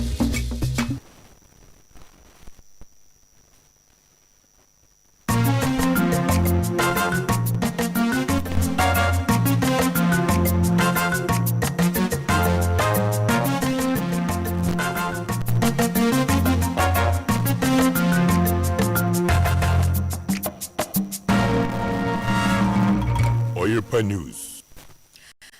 Anya hu din, anya yani din, ya so din, wato ya bo din, e ba de sa. Ye bra ye ho se, ye bo ye mo se, asanteman. Ochen mai bunuma denchraman, esreman. Enkran mai, mfanteman. Ghana mai mo ya man ti ya man yesinkonwa. Ye ba so mo kase mu ana ensam e de ba so mo kase yi. Ewie de di mu akotene ene se. In a day, idom kuma wombra shebogom whatever no dinyi Alexander Kwamina Funyamakil biso mampanyini de obanedan ina nsu yiri fa nkrofo ade chiara omampanyini akasha aterefita ekagina sorry dem all na oswafo hwe kwan ni akwantimpon sam so dia tudwa se ensu ya tuto akire akwan ya yewo se ye papa se enye papa na yaboko bunu manten mu na coordinator Ozima free primary health care program no oli chireme de injo wazerbabu na mum nya yere hwa wo bohwe woni nyinara ina obeye free bi wo ho a obotu esika IGP bedwako ana akwabranko sonko eye IGP special operation team wonu ma kire nipa aduana nan ya nubone ho dwumadie ena wonu di ewo mayimu ensam no dosu na wie yadrebo sommo de inda ukuda ewapram toberka sebo na indwumaku bi ene weso hinase na ewie meyere ndam yadza amamo na power specialist herbal hospital in the was a fanyerba fabra hepatitis B in the C urban aya typhoid ni na obatu frauds am prostate enlargement no also yerba ho ni na no obobo ye papa pa na owondura ho ha no so also yerba SK obobo afa livoke ni na so lebo ena jirikeji ano ye imbeyina dure entino SK no oye yefun yerba ho biara no obobo ye papa pa afa livoke no so no liver ne mu hori na obobo pɔnɛtwa akwan na kwaye sabia ho na findu no nso no ebebo modena na heba ene pharmacy shop biara ma kope bi wo ato na enkran power specialist heba hospital wo kwabenya SCP road no to power hospital bus stop no afetakrate wo Anaji Estate wo na Hantaman Road Bank no ena Kumase ya Fiyase Bosumchi Road no do ya junction ena wonsa baka 0244544422 na ba fra koja kese rainy season ye wom infamo bo no mo ye win awo ti pipe pu ina otinamenti wonsa ka wo pro code ni bia obobo ye papa fi ewie woro mu weduru papa pose pa na je twe wosa pose no ho bomodna kopra ye koja chako toothpaste no bomodna woro pose na masechi na nso no wayeten koja regular fluoride toothpaste no nso no apostle woro pose na masechi ayeden no ina fe oli nkaboni biara efri wonum edamma bomodna kopra bi Kojak P and F aya mafo shini senti toothpaste no so no ehuna wo esefimfim no mu ya no mu hawdo Kojak to no so aboze de boye papa boro farmers shop biarem and a mat biarem won sabaka bi 0531069945 enya homatrofo abefre na ginchem biara repair baby a wo hwe free wuti free yesi ya baraka ye gaja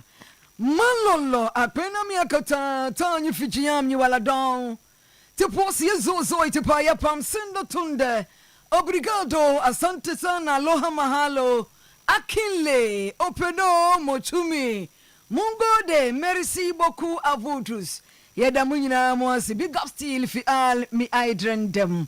Ora yimalolo dro korea ne semu ma ya makinka fo.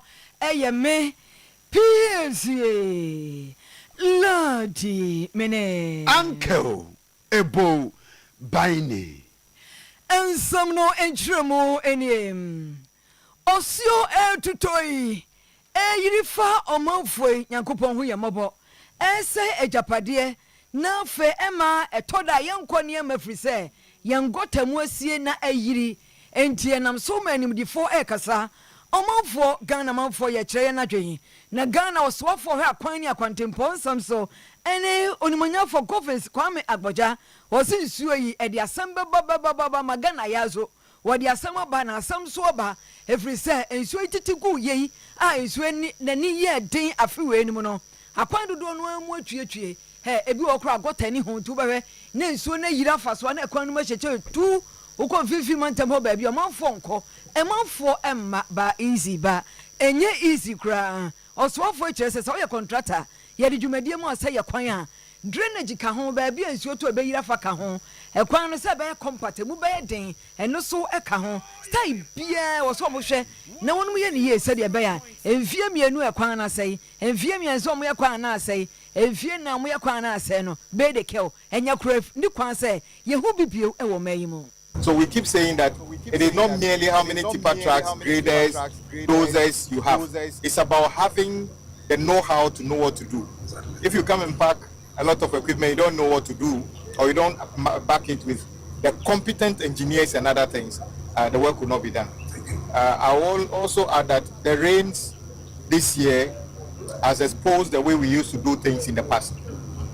It's an opportunity for us at this stage of big push to make sure that we do the best quality of work, that rainfall, which is something also we need, because we eat as human beings. We can't say that the rainfall is a misfortune. It's part of why we exist. So we make sure the drains, the sizing of the drains, the compaction, everything is up to standard. That a normal rain should not wash the road off, and then we just say that, oh, because the rain has come. So far, I ply this road quite often, and I can say that I'm impressed. And you saw one video the bear quantity, then one quan ya there be.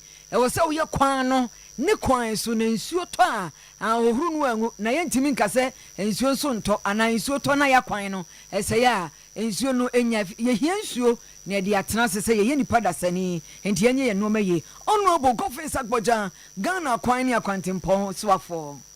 Yagudara insu tobrimu ena nudusu sanda odere bro mani Ghana ntino oye junu bosumene da no todu edunu akono insu twama insuri yiri o mani Ghana nkankan enkan pumpuni mante manyipa bebre nara wono ho ekan wo ho no ena de mensem ekopam wo mrahye begom na ewromu wo mrahye begom a onyiminyamfo osahene kwamena Alexander Afenyomakin Eyedom Kumana Womra Gom Wanabano Jini no no chairman there Adano June Bosum no to do edunu akono ato yenchema osi ema akra hwere wonon kwa afa nyimpa bebre na ho ne japadi gwati isaye edena bebre na ho no kan no mansu ni nyinara nsu no mo no aze chiara eno ho ne de omampanyin mahama we ko prem wa shata fista National Thanksgiving and Prayer Day we ko bompaya de nyamiase omampanyin akasha ta fita ma oli ijasa no na afanyima kiribisa de sensu to imo yeru manfo nyimpa bebre na hwere won kwa nsuru kwa to mejibi ko emadama bia hwe bi mo wonya adecha omampanyin ikegyina simpiedo kasha ta fufu de orko bompai okasa oka ho a Mr. Speaker, they don't stand for anything. People have died. And the next day, I'm not against declaring a Thanksgiving Day. But how can people be mourning? And then the next day you are in white, with white handkerchief. What do you know that we don't know? What do you know that we don't know? People die, they are suffering, they've lost their properties. The next day you are wearing white, with white handkerchief. Okay, Thanksgiving. What are you thanking God for? We don't know what you know. Tell us. Onyinyefo Osahine Alexander Kwamena Afenyomakin Edom kuma womra shebogom won ba no dzinyini nti ene yeti no wie no se menna otwa insunumu kura mponye de ebra in the day damato yenchem si ye ho mampanyina na chede ote oye eloplane bomframam helicopter mu no na mwim na orohwe manyama no kɔ no se besi de mabre omampanyine mbwa anane nko mmia horo a ebusuanfo bi won ho aka wodam nsuri ho na mpo no ya nkwansam anade nkunahesem mpo no onkoka nkyere hon. We have not seen the president visiting families. We saw him in the air. We saw him in the helicopter. Those who lost their lives. We have not seen any government official reaching out to them, their families. Those who lost properties. We have not seen any action from government. What we know is that the president was comfortably in the helicopter in the name of surveying, finding out.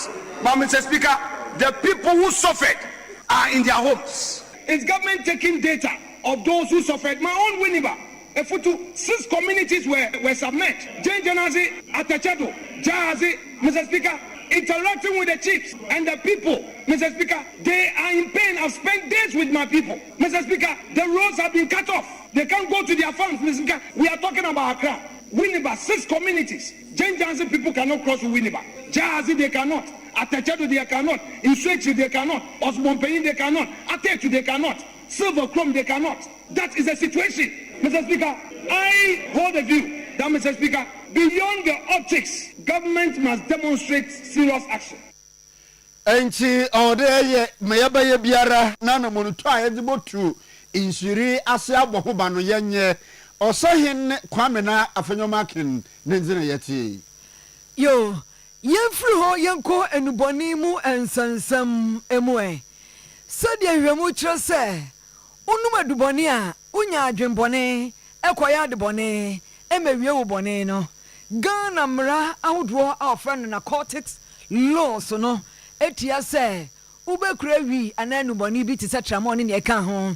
Obecha mu obi na so obi so uto amu obi ekura wo udi tu kwan ewo bag mu na ye die enipa aduana na bi 44 bi am a ganja planter call me the ganja farmer wo mo koye bi o mani atra won ton de wo du awi de wo to tramon ne ekeka ko mi ni ya kire wo mo ti se de see me now go ajel free ganja no more aimana eni e bayire pa ya kire wo mo enti o be dai anum ganja ni bio eni acha achamnata na IGP Special Operation Team SOT eni Ashanti Regional Police Command in the DC adwuma no na yentie krata efiri aposifo akache ababeto abontenem na Inspector General of Police IGP na fame Special Operation Team no aka womo ho abomu a womo ne Ashanti Regional Police Command mo SI okon kase pa ewo eye nnuboni dwumadie meneton ho ewo kitawonsa bosome mu ne da na etoso miensa ekosi ne da na etoso enuma fimpinu ene aduonu insie ye mu ewo Kumasi Metropolis Asante Mantamu heya aposifo edi womani esi biaya ehonum ehu na ewurukasem etai koso ewo ho bi te se emene new site buadi aboabo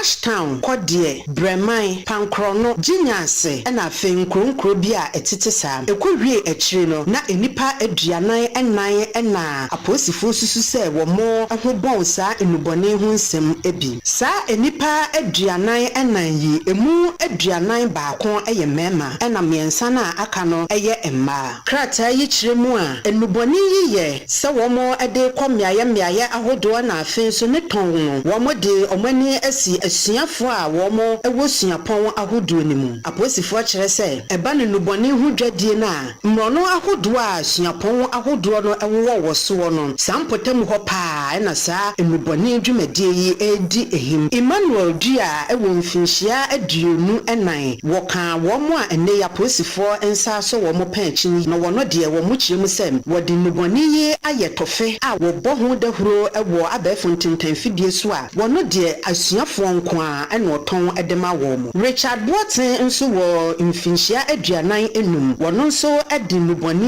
yi eye ntofe ede frafra nsaden na afei wode aye na afei ode aye anone ahodo a wono nso oton dema asuafo nko a Frederick Ejeyi a woka ho no wono de nedwumadie ene se wo mo aye saa tofi ene anone ahodo yi no no nso age akoton ama asuafo no krata yi koso kiremu se wo dwumadie ni mu no aposifo no ensa ka sachet maako 200 ahanu eye tramadol tablet yi bi de omota freno trauma ken no 225 mg no omo enya bi enchechiriye be se ahanan 400 a wo mo esan ni bi mu hwe ye no na chese eye enhahan a awo a aposifo isusu se eye enubone afen so wo mo nsa ka eye fruit juice a wo mo tai freno famude a wo mususu se enubone efra afen medium size double door eye fridge yi bi a wo mu hu se omakeka hahan ne enubena bi abomu ahyehye esimu no wo mu esusu se ebeye enubone afen wo mo ensa ka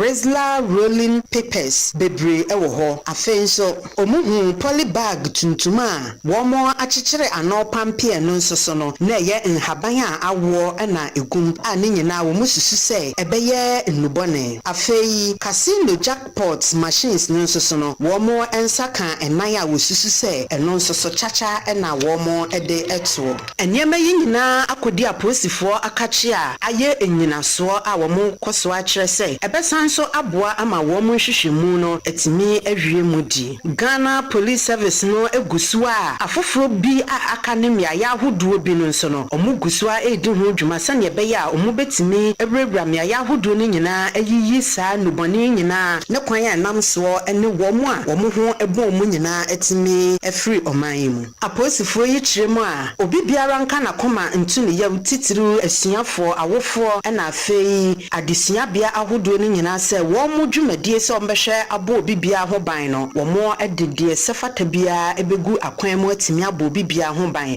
sane ebeye a se nubone hu dwadie a atiatese wo man mu nyina no ebetimi efri honom na no eno mo san so ekoso a asre wo mo a abreni abribia omutia wo mo ena so eyi omo asutire ewo sa nubone hu wo mo nkoso a enkromumudie mu enya gidie ewo aposifo mu na ntiye bia no wo mo nyi omo asutire krata yi Owura Godwin Ahianyo Deputy Superintendent of Police Head Public Affairs Unit Ashanti Region ono ena ne nsahase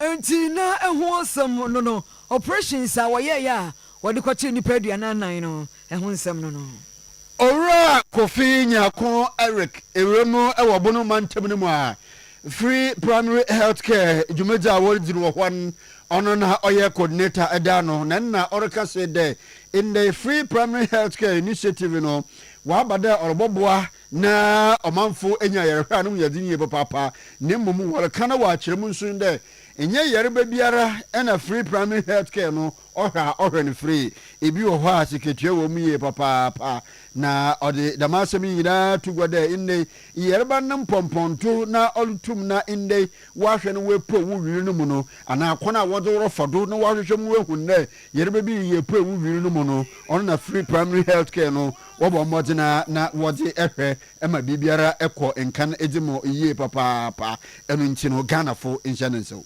for some defined services maybe biana nipa no pa apomudia yaresabia eye free into the basic promotive services and preventive services let me say eye free say the be nipa no enyare kra na anayade no yebehu aso ano ntem na say yade a e wo say ye manaduro no tie hia health insurance wo yare a hia health insurance nti e wo say okwa I think hwehwemu there is about 95% of Ghanaians register for health insurance but you be the insurance you call renew require sabia fako say screening no ba na we say ma wadura na health insurance no asa no enye sa one the facilities be be moka oba osi obi abe free na wa hwede na de adura ma no ko be wie no nya ba bi obenya waduru busika free wa aboka intimisro is the basic preventive and promotive services no nye free enye bibia ora Eric Nyako Etiodo ekasai no olichirem de eba oye bunu mantem ho a asoye a inde worship mudin ho nsam ho mekire regional health directorate no wo bo wo modin wetu wo esi wo de wo free primary health care no oya ada wo bobo ho ne papa oban akaze na enyimpoku a wo bobo mo wa ye adwuma no wetu wo esi wo de wo bobo wo da mo kwan no do jumadi bi ekusu bi ese beboa eno achi yese ni ase ye de bebia nche bia na motos bi a reach nya yeso ye de abase emmoa for free primary health care ya the tricycles are there human resources so ye say ye mu a ye betimi abo bia na effort bia e mu a ye betimi abo ma sa free primary health care yi akoso no director say obeboa ama akoso na mfaso pi ebewu mba ni nyina agina ye nyina yeso say ye be kan ye ho abom na ya hwe ma jumadi akoso no ora Kofi Nyako Eric Bono regional coordinator Ozuma free primary healthcare program no ninzi ene yeti bedia beya hana be kinkane bejidi se betie bejidi se behwe bedabase yenko enfifi mantom commander Edna Egwafo Abraham Krosino emo Honorable Ishmael Said Zagon what dia tudwa se awuni die eye entopia emanenya ade edikan empotam ho no mono ya na ensuo bi eda ho ye fa no benya lagoon wo mo de taboto so for emre kakra echi ansan na wonum ebieye to san bi ano no wo bodwa eno de bie ano enam so ma ejanom nananom kroma amanfo ekohie mo ewo ho no mo na wasi brebia no a yebedi yehuni no ede mfaso kroje ene breyen enti enyina yen kamom yenye baako na yeni yehuni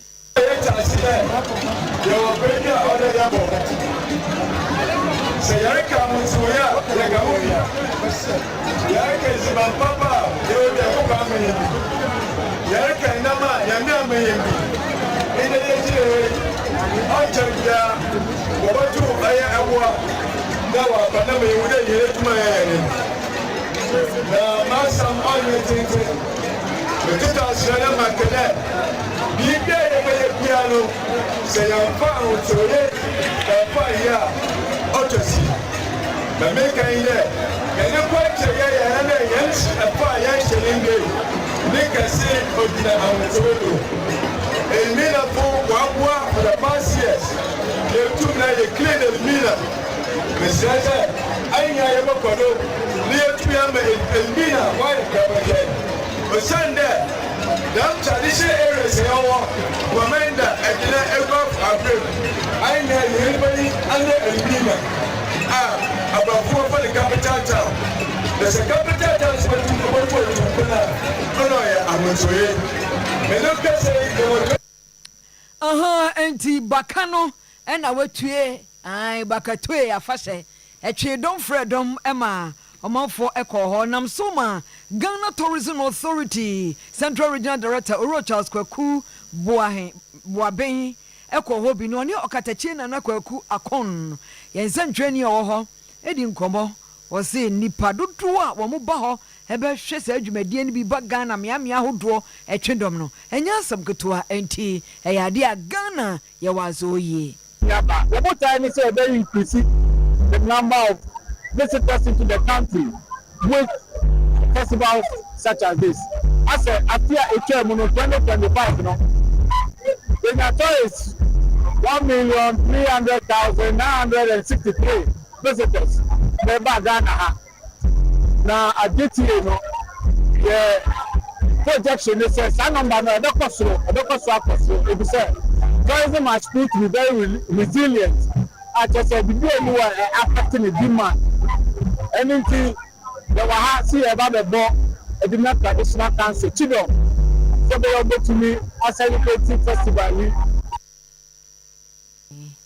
Oro Charles Boabena, what the two subiums, the Ghana Tourism Authority, one more day, a dear be a friend experience Ghana, share Ghana, said your bear. Baby, I will be a dear be a strong con, Ebema Ghana, that's from Quebec, Fred Match Dom, Ami and Yesicano, Frau catch no number here. First, I want to end the aim with Mina Castle, the post, Janges.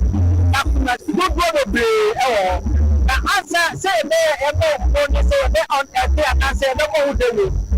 The projects put by a fellow, experience Ghana, share Ghana.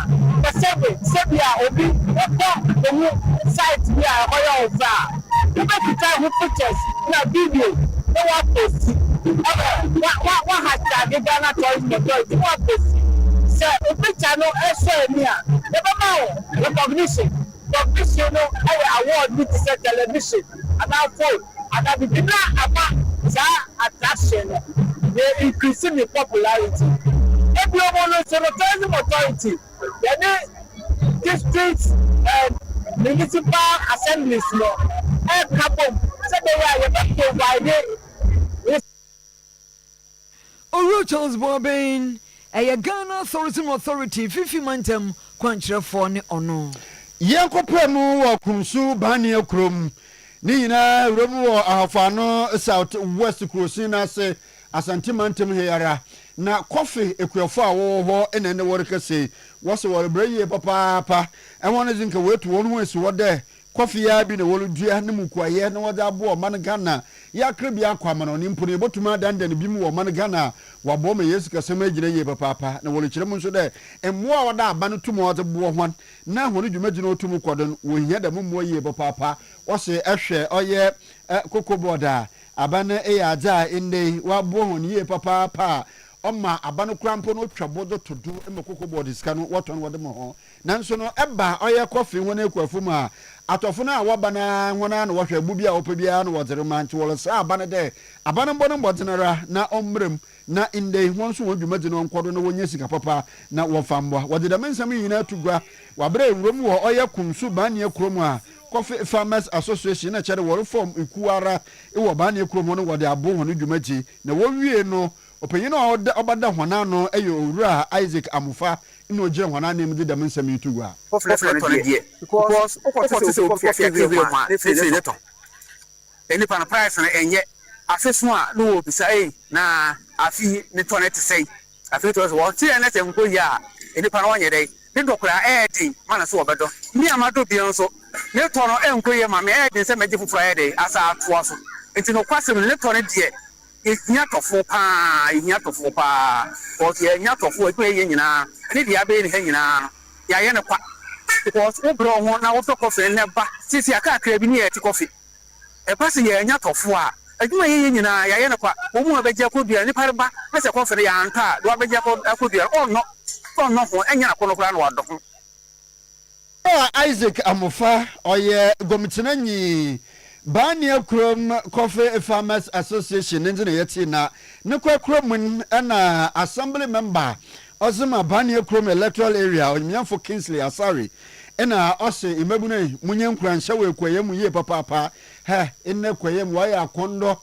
sika bam eyeku a wonfa so de buburuja ntoro hye mabunu kwan nte wonfa wonu wu ekuyem de mebe mabu nyina no se enne farming e ade bia yesi penifo ana eye yegyan e de ama penifo no betente sa eno be hwe obi a wodi yi wo Ghana nyina no obe bisa na owofa oye he or she is into farming o fie bi oye de oye nti metu mebo so fu se eye isase de bu aha isase bu nti no bi biara opese o intend to farming biara no ohun eye farmers na omebo omo no gbenya eye land me encourage you to yan say omo form hu enhyem oye etuma fo bi krampo na o de ompe wan nekebi na onde kakra eminu say eno sino ebebo ayin samba to di honorable business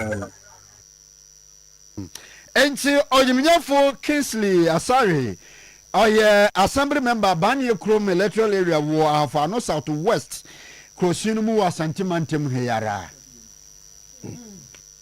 anya ye koye nimzamu gaba kasiani ya life on fifi mantemo one fantiman radio aha ye all lingua radio station in the whole nation ye first da ema holy mosquito spray enkwa no holy mosquito spray enkwa no uspray epam wan kitinkiti a entuntum na bedi kan adwane frisantuntum ama wana wonso hano manimu entuntum police any holy mosquito spray enkwa no ubenya biatu ewadum omudepo no ewo ho ana fra 03220 37623 03220 37623 uspra 15 minutes na fei wawura dem twansa wada roma menwura ho ehwiehwia pampane nkomu ne betumi ahawo Lawson Herbal Center nie Lawson Dilemma capsules yo monsan no adwuma eboa mema pa mema ayase ahodene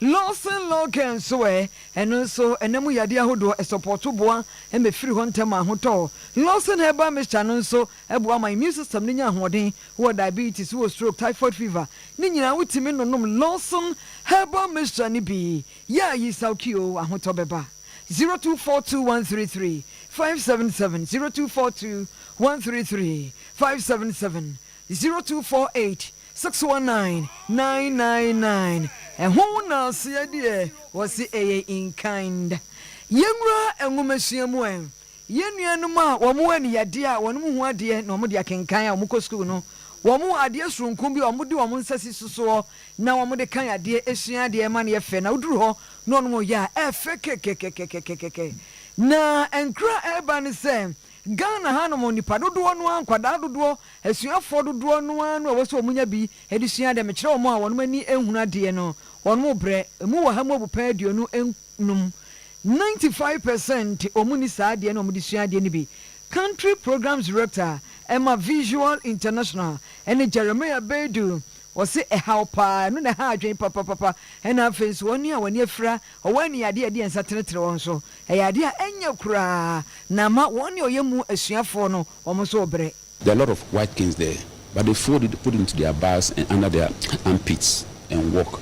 Why? Because see, they don't want the people to even stigmatize them that they are blind, they are visually impaired. So they want to, because what they do in the school, you have something called orientation and mobility. Once you come to the school, they teach you the environment. So actually, they know the environment well, so they are able to find their way out. So without the white king, they can walk around and through the sense of hearing, they can know that when somebody something is approaching. When we talk about their devices and learning materials, I think that government need to up their game to give them a lot of these learning materials.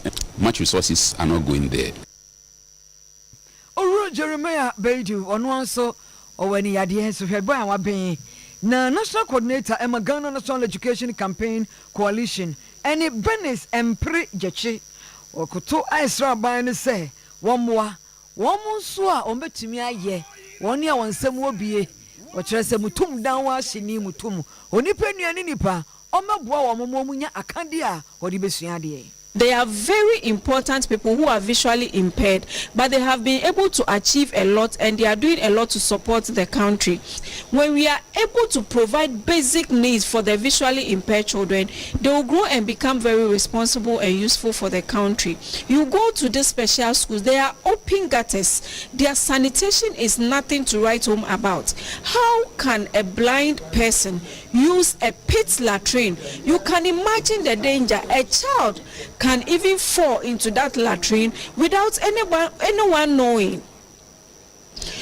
We are very grateful to the minister for the great effort he is doing to support persons with disability.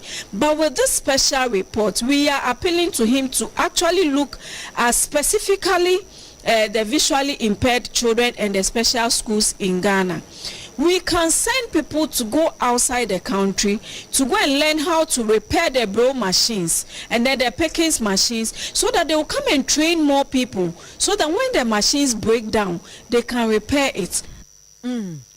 Oko musuku mu a omo mani umrade no gata sakasi da bi ebi mu diem ebi sum ko hwitem ajanan mu bomba kra de bu atokro ne aketo aka hwitem hewa okra wani da okra ye se ko na usuru sabi obi a umrade de hwitem ene ade na do mu miamia so no so yesi ma Ghana yem ebi mu nkosua omo mo repre no mu nim sa machine braille machine a omo do mo se sisi so no bebra asai omo nya bi mfansua de Benis Empre Jechi a national coordinator and Ghana National Education Campaign Coalition. Boshaba electrical say we abri bombo general nkanya papa ni nyere fie na kona koje wote ka hu ne de oman Ghana asoye a wo hwe no wo ma abodi no krata me kire Ghana Standard Authority and Energy Commission was one stamp president Boshaba nyama bia ato na waje ato intino electrical contractors wona woye oye bojoboja electrical shop yinaran Boshaba nyama na wotu intino botu bi na kotwan airport kuro so ato ebien bi de kese se wufia akwenje ne da ho delivery service ka hene dwumaji ho intino e boso no ye papa na solar and a rechargeable fan yakafe bi za ba as low as 170 Ghana cedis in Sabaka B. And Unkrabatani Yeba said, Dum Pizet, Mozikan Nikajiti Makadini Jennifer, a fay Bossaba building a brus and then Sierra yet to me, ye been prison so about Bossaba electrical so half a and Teata Kufabros and Danum Pizet in Potem Warren Sono and Sabaka Bossaba Krabato to the Basson of Frey. Nenum Mepri Yadus Mubian and Young Sumo 0536 0959666 na yansumo in the area Bernamari Yedrudi Yeroko Piwak Health Center na yakozi 3P garlic mixture na honkomo edru papa obwa blood circulation mamike yakwaba ya eja wadawro masemedoji enyimi enyenonko medase Yamatiefo nyina aha emobibia akwaba edeba Oyerepa TV enafe Oyerepa FM ene eyewukuada onyankropon twedi ampon kwamba se yadom no waye yadom ama na woche no akwapro abetu yasundwie mo se na woche ne kose na ebetu ya na ekire menomi enu se yedi afe esanse enye nipa nyina na enye ne sei edise wukuada dru na kaseboy etwagu na se piwak natural I de 3P garlic mixture abadwa so no yenya akwanya ebewuram se na se medupe ye ne wo ebon komo a na ebusa wo se ompo no emuti sen aya na epesa wo giye so ewo fie se nyankopon adom oho ye papa medafo 3P garlic mixture ehun komo na awie me ne wo ADA edru nwa so a ene abadwa so a eboa Emma emofra efinfie dumienu eko esa yenya de wa ema yesipi na yesita eti ebanase ye kasa se ya amanfo do na awonu wadrei bi no etwa ye pruse ekase edro papa no ehun komo na ekoso ewo TV no eso anase radio no eso no fine number ne fred Dr. Cecilia ne no eni komo ye hwe asma se de weda ni mu achile enepa se nye time ene bre ene kanipa ho a enkene manfo beda ma na 12 na wadwen osafe na abo 6:30 anopa because the weather ne ye no ne se ye dura brochira ne sa 85 number no eba se nso a ene yade nko a ene nam ye nanom eta aka se we de ekusukuku mesrew pe 3P no na emoa ye number no eye 0248 92 88 24 0248 92 88 24 me for pharmacy shop any baby a to be drobia bowra ho bodini keke 3p garlic mixture obeyi bi ediamam yehwe asthma said ye weda ni mu aye nwunu no e wo se etim bi nema baako mienu miensa bi so ekyerɛw na wabɔ ho banse na be ya se asthma yade no ebi wo so a na ne watumri kantentem na wakɔpɛ 3p garlic mixture anonom na etuase ediamam ɛna obi nso hon ma said ye weda yi mu aye wanhwe ye amɔ ho ban emfri niema hodo a meba bebobɔ so no mu a ebetimi ama won so wanya asthma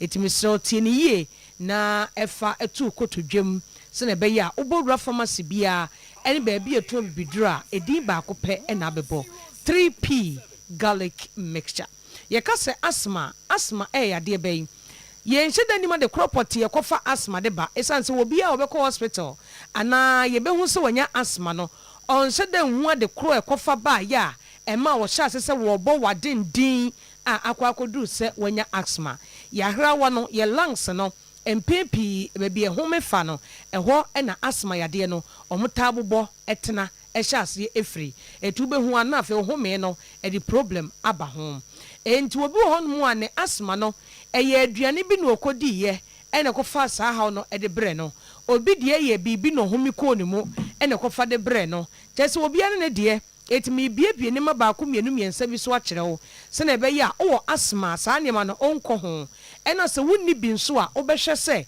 sa ne ma no wonta nko ho bebre na ankwa fa won so asthma yade no ebi amfa mrewo obi nya asthma ewo aduro bi a onom ai obi de no aduro bi okonum yo ena kotwe asthma no ebaye o hya ase no maduro ne kwa animu kakra ena o start se obowa besi ne ewane ntumi nkoi aduro no mpo wagyan no mo enso still ewane ekoso medofo waduro ebetu ewane wo bone dendenden na ebe ye krankra beda ne asthma ede ama wono eye 3p garlic mixture obi nso de eye spray perfume bia obi spray wona ho nipa ni twam wona ho ana wono ankasa de gu no ho na eno start se obowa besi ne eho na se spray ni bi bofa ne so pe na je se ewa no astate we che wo se spray anu odin ana perfume anu odin pa no wo yo bi a saade no ehawa eni kwa se ota eyisu bi na se ankwankofa ohawo amfa amrel edure betumi aboa eyi sahawo nyina ede afiri wo so eye 3p garlic mixture na face spray anu odin no na watwe ho ede afiri ho obi nso de ye spices aye de agu aduanim ama wadi bie ana ono na de ye aduane odi wie no start se obowa etimi ye wo saa obi nso de ye anwa ana aduane bi a odi ye na afiri saa bre na wabo wa edi besi ne eti wo se we na medi ya eye mi sei me start bo wa na watwe ho edi afiri ho medofo ebeboa wo pa ebi de ye kontomra bomu ebi de ye menkani obi de ye nchiwie obi wi nchiwie eye wakono so obewi bi owi bia na wa start na wo bowa obi de ye nkatenkwan obi de ye nkate ayache obi de ye nkate bowie enti do medofo hwe de what triggers you hwe de na aboa so na be ya obetumi atwe ho afri niema ebetumi ama wa bowa na kofa asma ede abrɛw na no meka so obi ho no wonam dwom baabi a ya meko no wotwa mu ho no start se obowa ebesi ne da bia eka no ho na wakoto aduro no wanom still na enko fa 3p garlic mixture eye waduro mdofo ebeboa opa de me boboso yi wahunu bi one start e bo wa dindin bi a kyese enu owiase nyina wanum bi so enko eye asthma pe 3p nenom ebeboa opa chiremu chire doctor sisia ne no eni nkomo emfa ho number no eye 0248 92 88 24 0248 92 88 24 medafo kai se 3p garlic mixture e wotoam se de wo hwe no Oyerepa TV so saa na etie ehwe ho a ebo entuta na wasum ye obi so asma be kan ho abra awo ewura ni mu ana nwunwunu ewura ni mu ewo no a air conditioner na wotim no ewura no a no asate na obowa ebetima ye wo car mu ana wo office obi nso de ye awo na ba no a weda no achile no emu enwunwunu no osada fan mu de ne na asai kura enso se ahyiwi wantumi an na fan mu a na sa ya asem enti ne wo bedema yade ane ne chese enu a na eku nkakra medofo Petri garlic mixture na enonom obetumi ada fan mu a chese asma bia metete wabrabo ye ni kantu ase ansa se be ya wani gi a wo pe wasase so no onsa betumi aka ede na ede se wote yi ka mu na AC ebo wafunu se papa ede pa ene we mframa egbe hihye kakra wo mu etika wuro glass ne sisa na abonyum ku bi ne namu na efa ho anka ede enso asmenti di se wuro glass ba form na wutite kwa ho medofo emwa Petri garlic mixture na enonom ebetu asma na se AC no betimi di ato level a ebeboa na enkofa ewa bia emmereo emma asma magiwani je emoso ewa atesefo asase so enti na me kan fu 3P garlic mixture ediamao Bora pharmacy shop eni baby etu bibidro bia obenya 3P ato na wo sha se on no mo a ewa na o bono a eda na o asma no ana wo asma yade no a eba sa yamfa oxygen kwankosi so ewo hospital a untumi nya hwe no Petri nom di ehwie wahwie bia enso still enko fa 3P ye wadru na bedi ho adanse akire afoforo pharmacy shop ene herbal center bia no 3P garlic mixture ewo ho eye asma nko ade a fa 3P eye wadru Kumasi Bora Kwalenak herba Dani herba Kriske herba obenya 3P garlic mixture ho fonko abet sam Takrade AA Mensa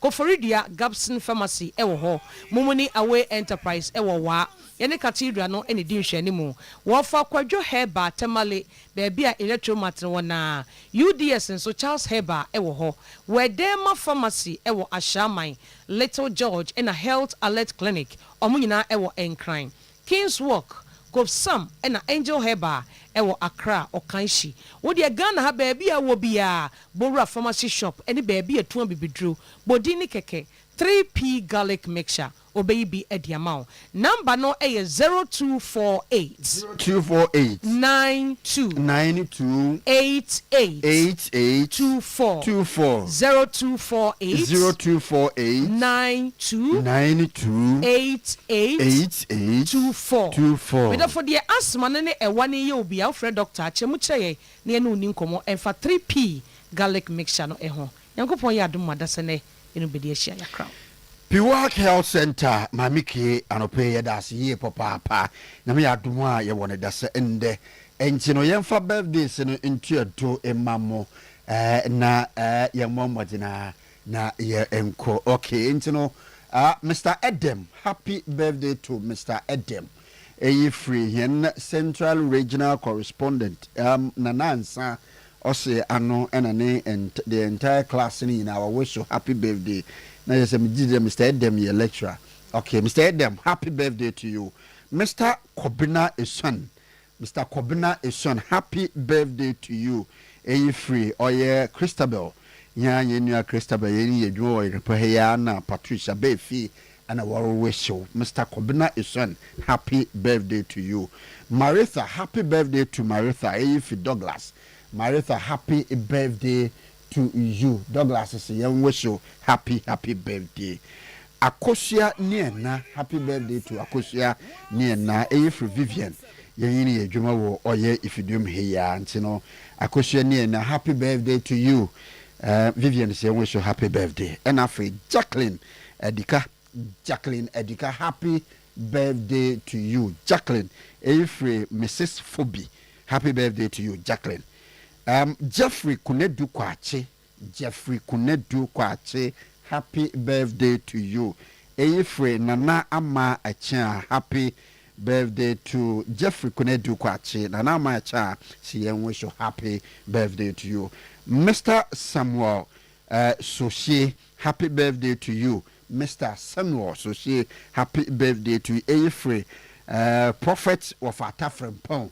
I yan kasa ya of Ataf yan yedmo video me ya promise land nti no fata frempo wish Mr. Samuel so she happy birthday to yemfa nkaibo a wabɛka nsa ofie ha entiodo emamu Afsa bank na every Afsa say so wopɛ sɛ solar panels na unya power di free mo na wode sɛ nkania wɔ ofie akwanya no ɔba every sɛ wɔse wei ɛyɛ save money ɛna save energy ɛboa paa afei wopɛ sɛ ɔkaa no wo save environment no ɔboa yɛ atenayɛ ho ban fi sɛ wompɛ sɛ wisie bɛkɔ atenayɛ na monofluorocarbons ne carbon monoxide ebɛkɔ wie mu na sɛ ozone layer no deplete ozone layer no a ɛkyɛ sɛ wodɔ watenayɛ wodɔ environment no enti wompɛ sɛ woyisu car no a wisie tototo firi to no biom adjust pipe no ayɛkumo no wompɛ bio na ebi apɛ sɛ woyisu electric car ɛno nti wohia loan a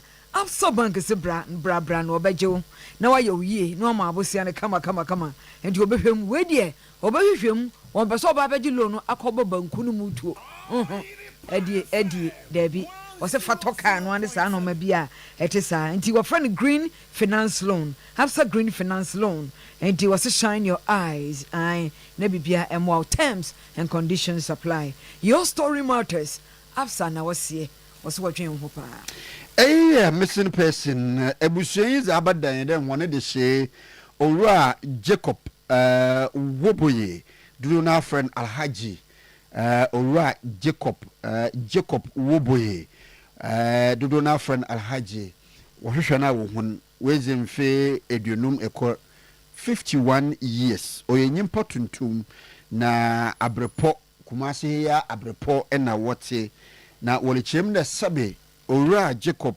Woboye owo adwenom ha kakra sabe wa sabe na wolechem de July busum ya na de otodo esia ebra na wabo enwumbro no nan na owura Jacob oye Woboye dodo ya frena Alhaji ofifie de na baby o otini nwetire no wankra ebusuin nti ne besi de nde ebusuin kra anyim baby a enorokọ wahwehwe ne kira kono baby ara wo de wahwehwe ne bia no nso no wonya ahoho ne de hye anno saso nti na woza abadan yende ahwefo na etiefo a worohwe hen owura Woboye ne mfonyin na oda screen no don nti ehu ewura ewu baby na etoto na no na dembre ya describe ni ebusuin ho ne de hye a bomodinara police station miara oben wono yehona asotir na wonen senka wone de hye impo no Oyerepa FM Oyerepa TV video mu a ebotum de ho asam abadan etu de man mo ne wi a fredama homoto free na bo abusuin na wone de hye wa bra refre 0593 904 850 0593 904 850 Eiso iye Monica Tweneboa nso na ebusua za abadan de woni de si wayo wo hwehwe na wo hunu na Monica Tweneboa wezimfi du esia 16 years oyenyimpa tuntum kanchenkrono insenia iye brono a wotedo na June busumi a otwem ne nansen a yewura oye July busumi mi ne da na oje wie no mechia 30th June na enwumbro nonkono na Monica Tweneboa efifie a baby orokon wankre busue na worechem na Monica na lempo no nansen ya BC a wotwero wi Monica Tweneboa etwero bi ya worohwe enyim de na kyerede nka school ba makwan biam no we boyi nanka free SHS na secondary school Monica reba abokobi na 30th June ofifie wankre na wonyi mebi orokon sunti no wahwehwe ne kira akwan wo be biara wo de wahwehwe Monica ne kira akwan na nso besi de mabra yere kase wo hu Monica ne sasunti na woza abadan yene de yema ahwefo ne tiefo mwoi nti Monica Tweneboa ne mfonyin na oda screen no don nti ne be biara ehu Monica na etoto na no na ebusuin wona de hye na entampa ye srewada zikan police station biara oben wono yona asutire na womwa Oyerepa FM Oyerepa TV video mu ha ebotuma ze Monica no ho asem aba abadan ana ayɛ ne dɛm awie no frɛ 0546 707 875 0546 707 875. What's Monica? Orififie no no ɔhyɛ Ghana Black Stars jersey ni bi ɛna ɔhyɛ ɔyɛ cardigan na de sweater ash color odzie gudo. Nti Monica orififie no ɔhyɛ Black Stars jersey ni bi nti no ware srade boa na Monica nso waso gunya no do na akese baby abra opere wɔkɔtotɔ wo free SHS ho nyaman wo box ne trunk na yi na wɔre free accident bra ai awosu biara eze Monica akɔhye baby ni gina nkagbo edo ne gya no mbɔ nte dam na police hwehwɛ mu wɔbɛkyewa waso bɛyɛ show rough weye na wɔtweda die na wɔtweda Mr. Ntim Sapon aye kunani meka say na owura yire comfort Asante Sapon ene da for me owura yire comfort Asante Sapon Mrs. Comfort Asante Sapon ne 1 week ene eta friend grandma onya frishia adiosia miensa nyankopo bo a wochene yawo 9th July takwa makro junior high school park na so JHS park na so Kumasi Swami no nkra no pakosi anwumre no nsia ena wosi nkonwa no nsia eye ochene ya we Dicken Emmanuel say bo na ye nkaibo Dicken yamfrinhia adiosia miensa na dodo no afre no Abra Kofi eyi pasofo ne abusua panyi Peter Williams nyameche wa retired engineer Kumasi na adu sanya manu krom di kro no na ye agiwa amango ase ba panyini ejanom ene wofa ode ifa Kumasi owura Kofi ampofo je wo Canada owura Kwame ifa e wo Holland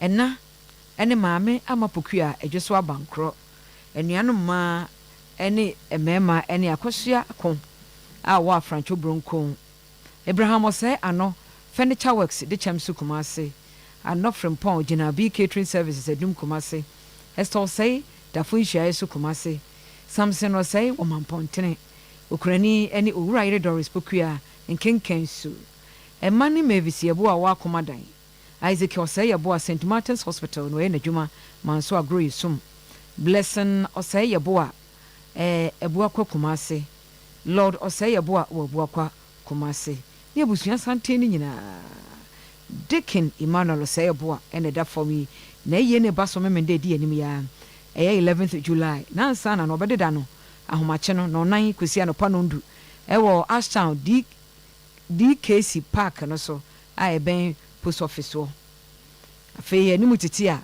na womo adeda no ewo Ashtown DKC Park no so ati baabi a ombe ya ufusuma ma no mo fanche ufusum obeya ama no ani mutiti be anopa no wotwe kobo no nkro no a ewo baabi obededa no a DKC Park no so a na wakokora no aguna do me abra okokora no a obesan ba Ashtown DKC Park no so ewia memenda no 1 o'clock na donko kosi anwumre no nsia na waye eyie no ewo ho kosiada 12 July di anim ya obekọ na aseso wo Bible Baptist Church nkenkensu anopa no kosiada anopa no na fe wo pon asori a wasan kotrase ewo baabi a oye eyie no DKC Park ne so post office nche ho a ewia edikosi no nsia so no na onum sikasa no wo ho enti gina bi eni adofo enuanom nyina busua nyina se yemra meja Dicken Emmanuel Osei yebo a ma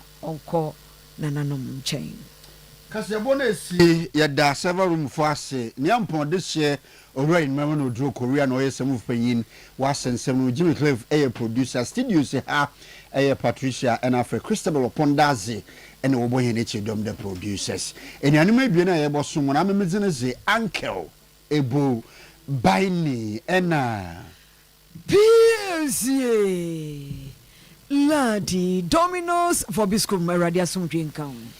Are you perfect?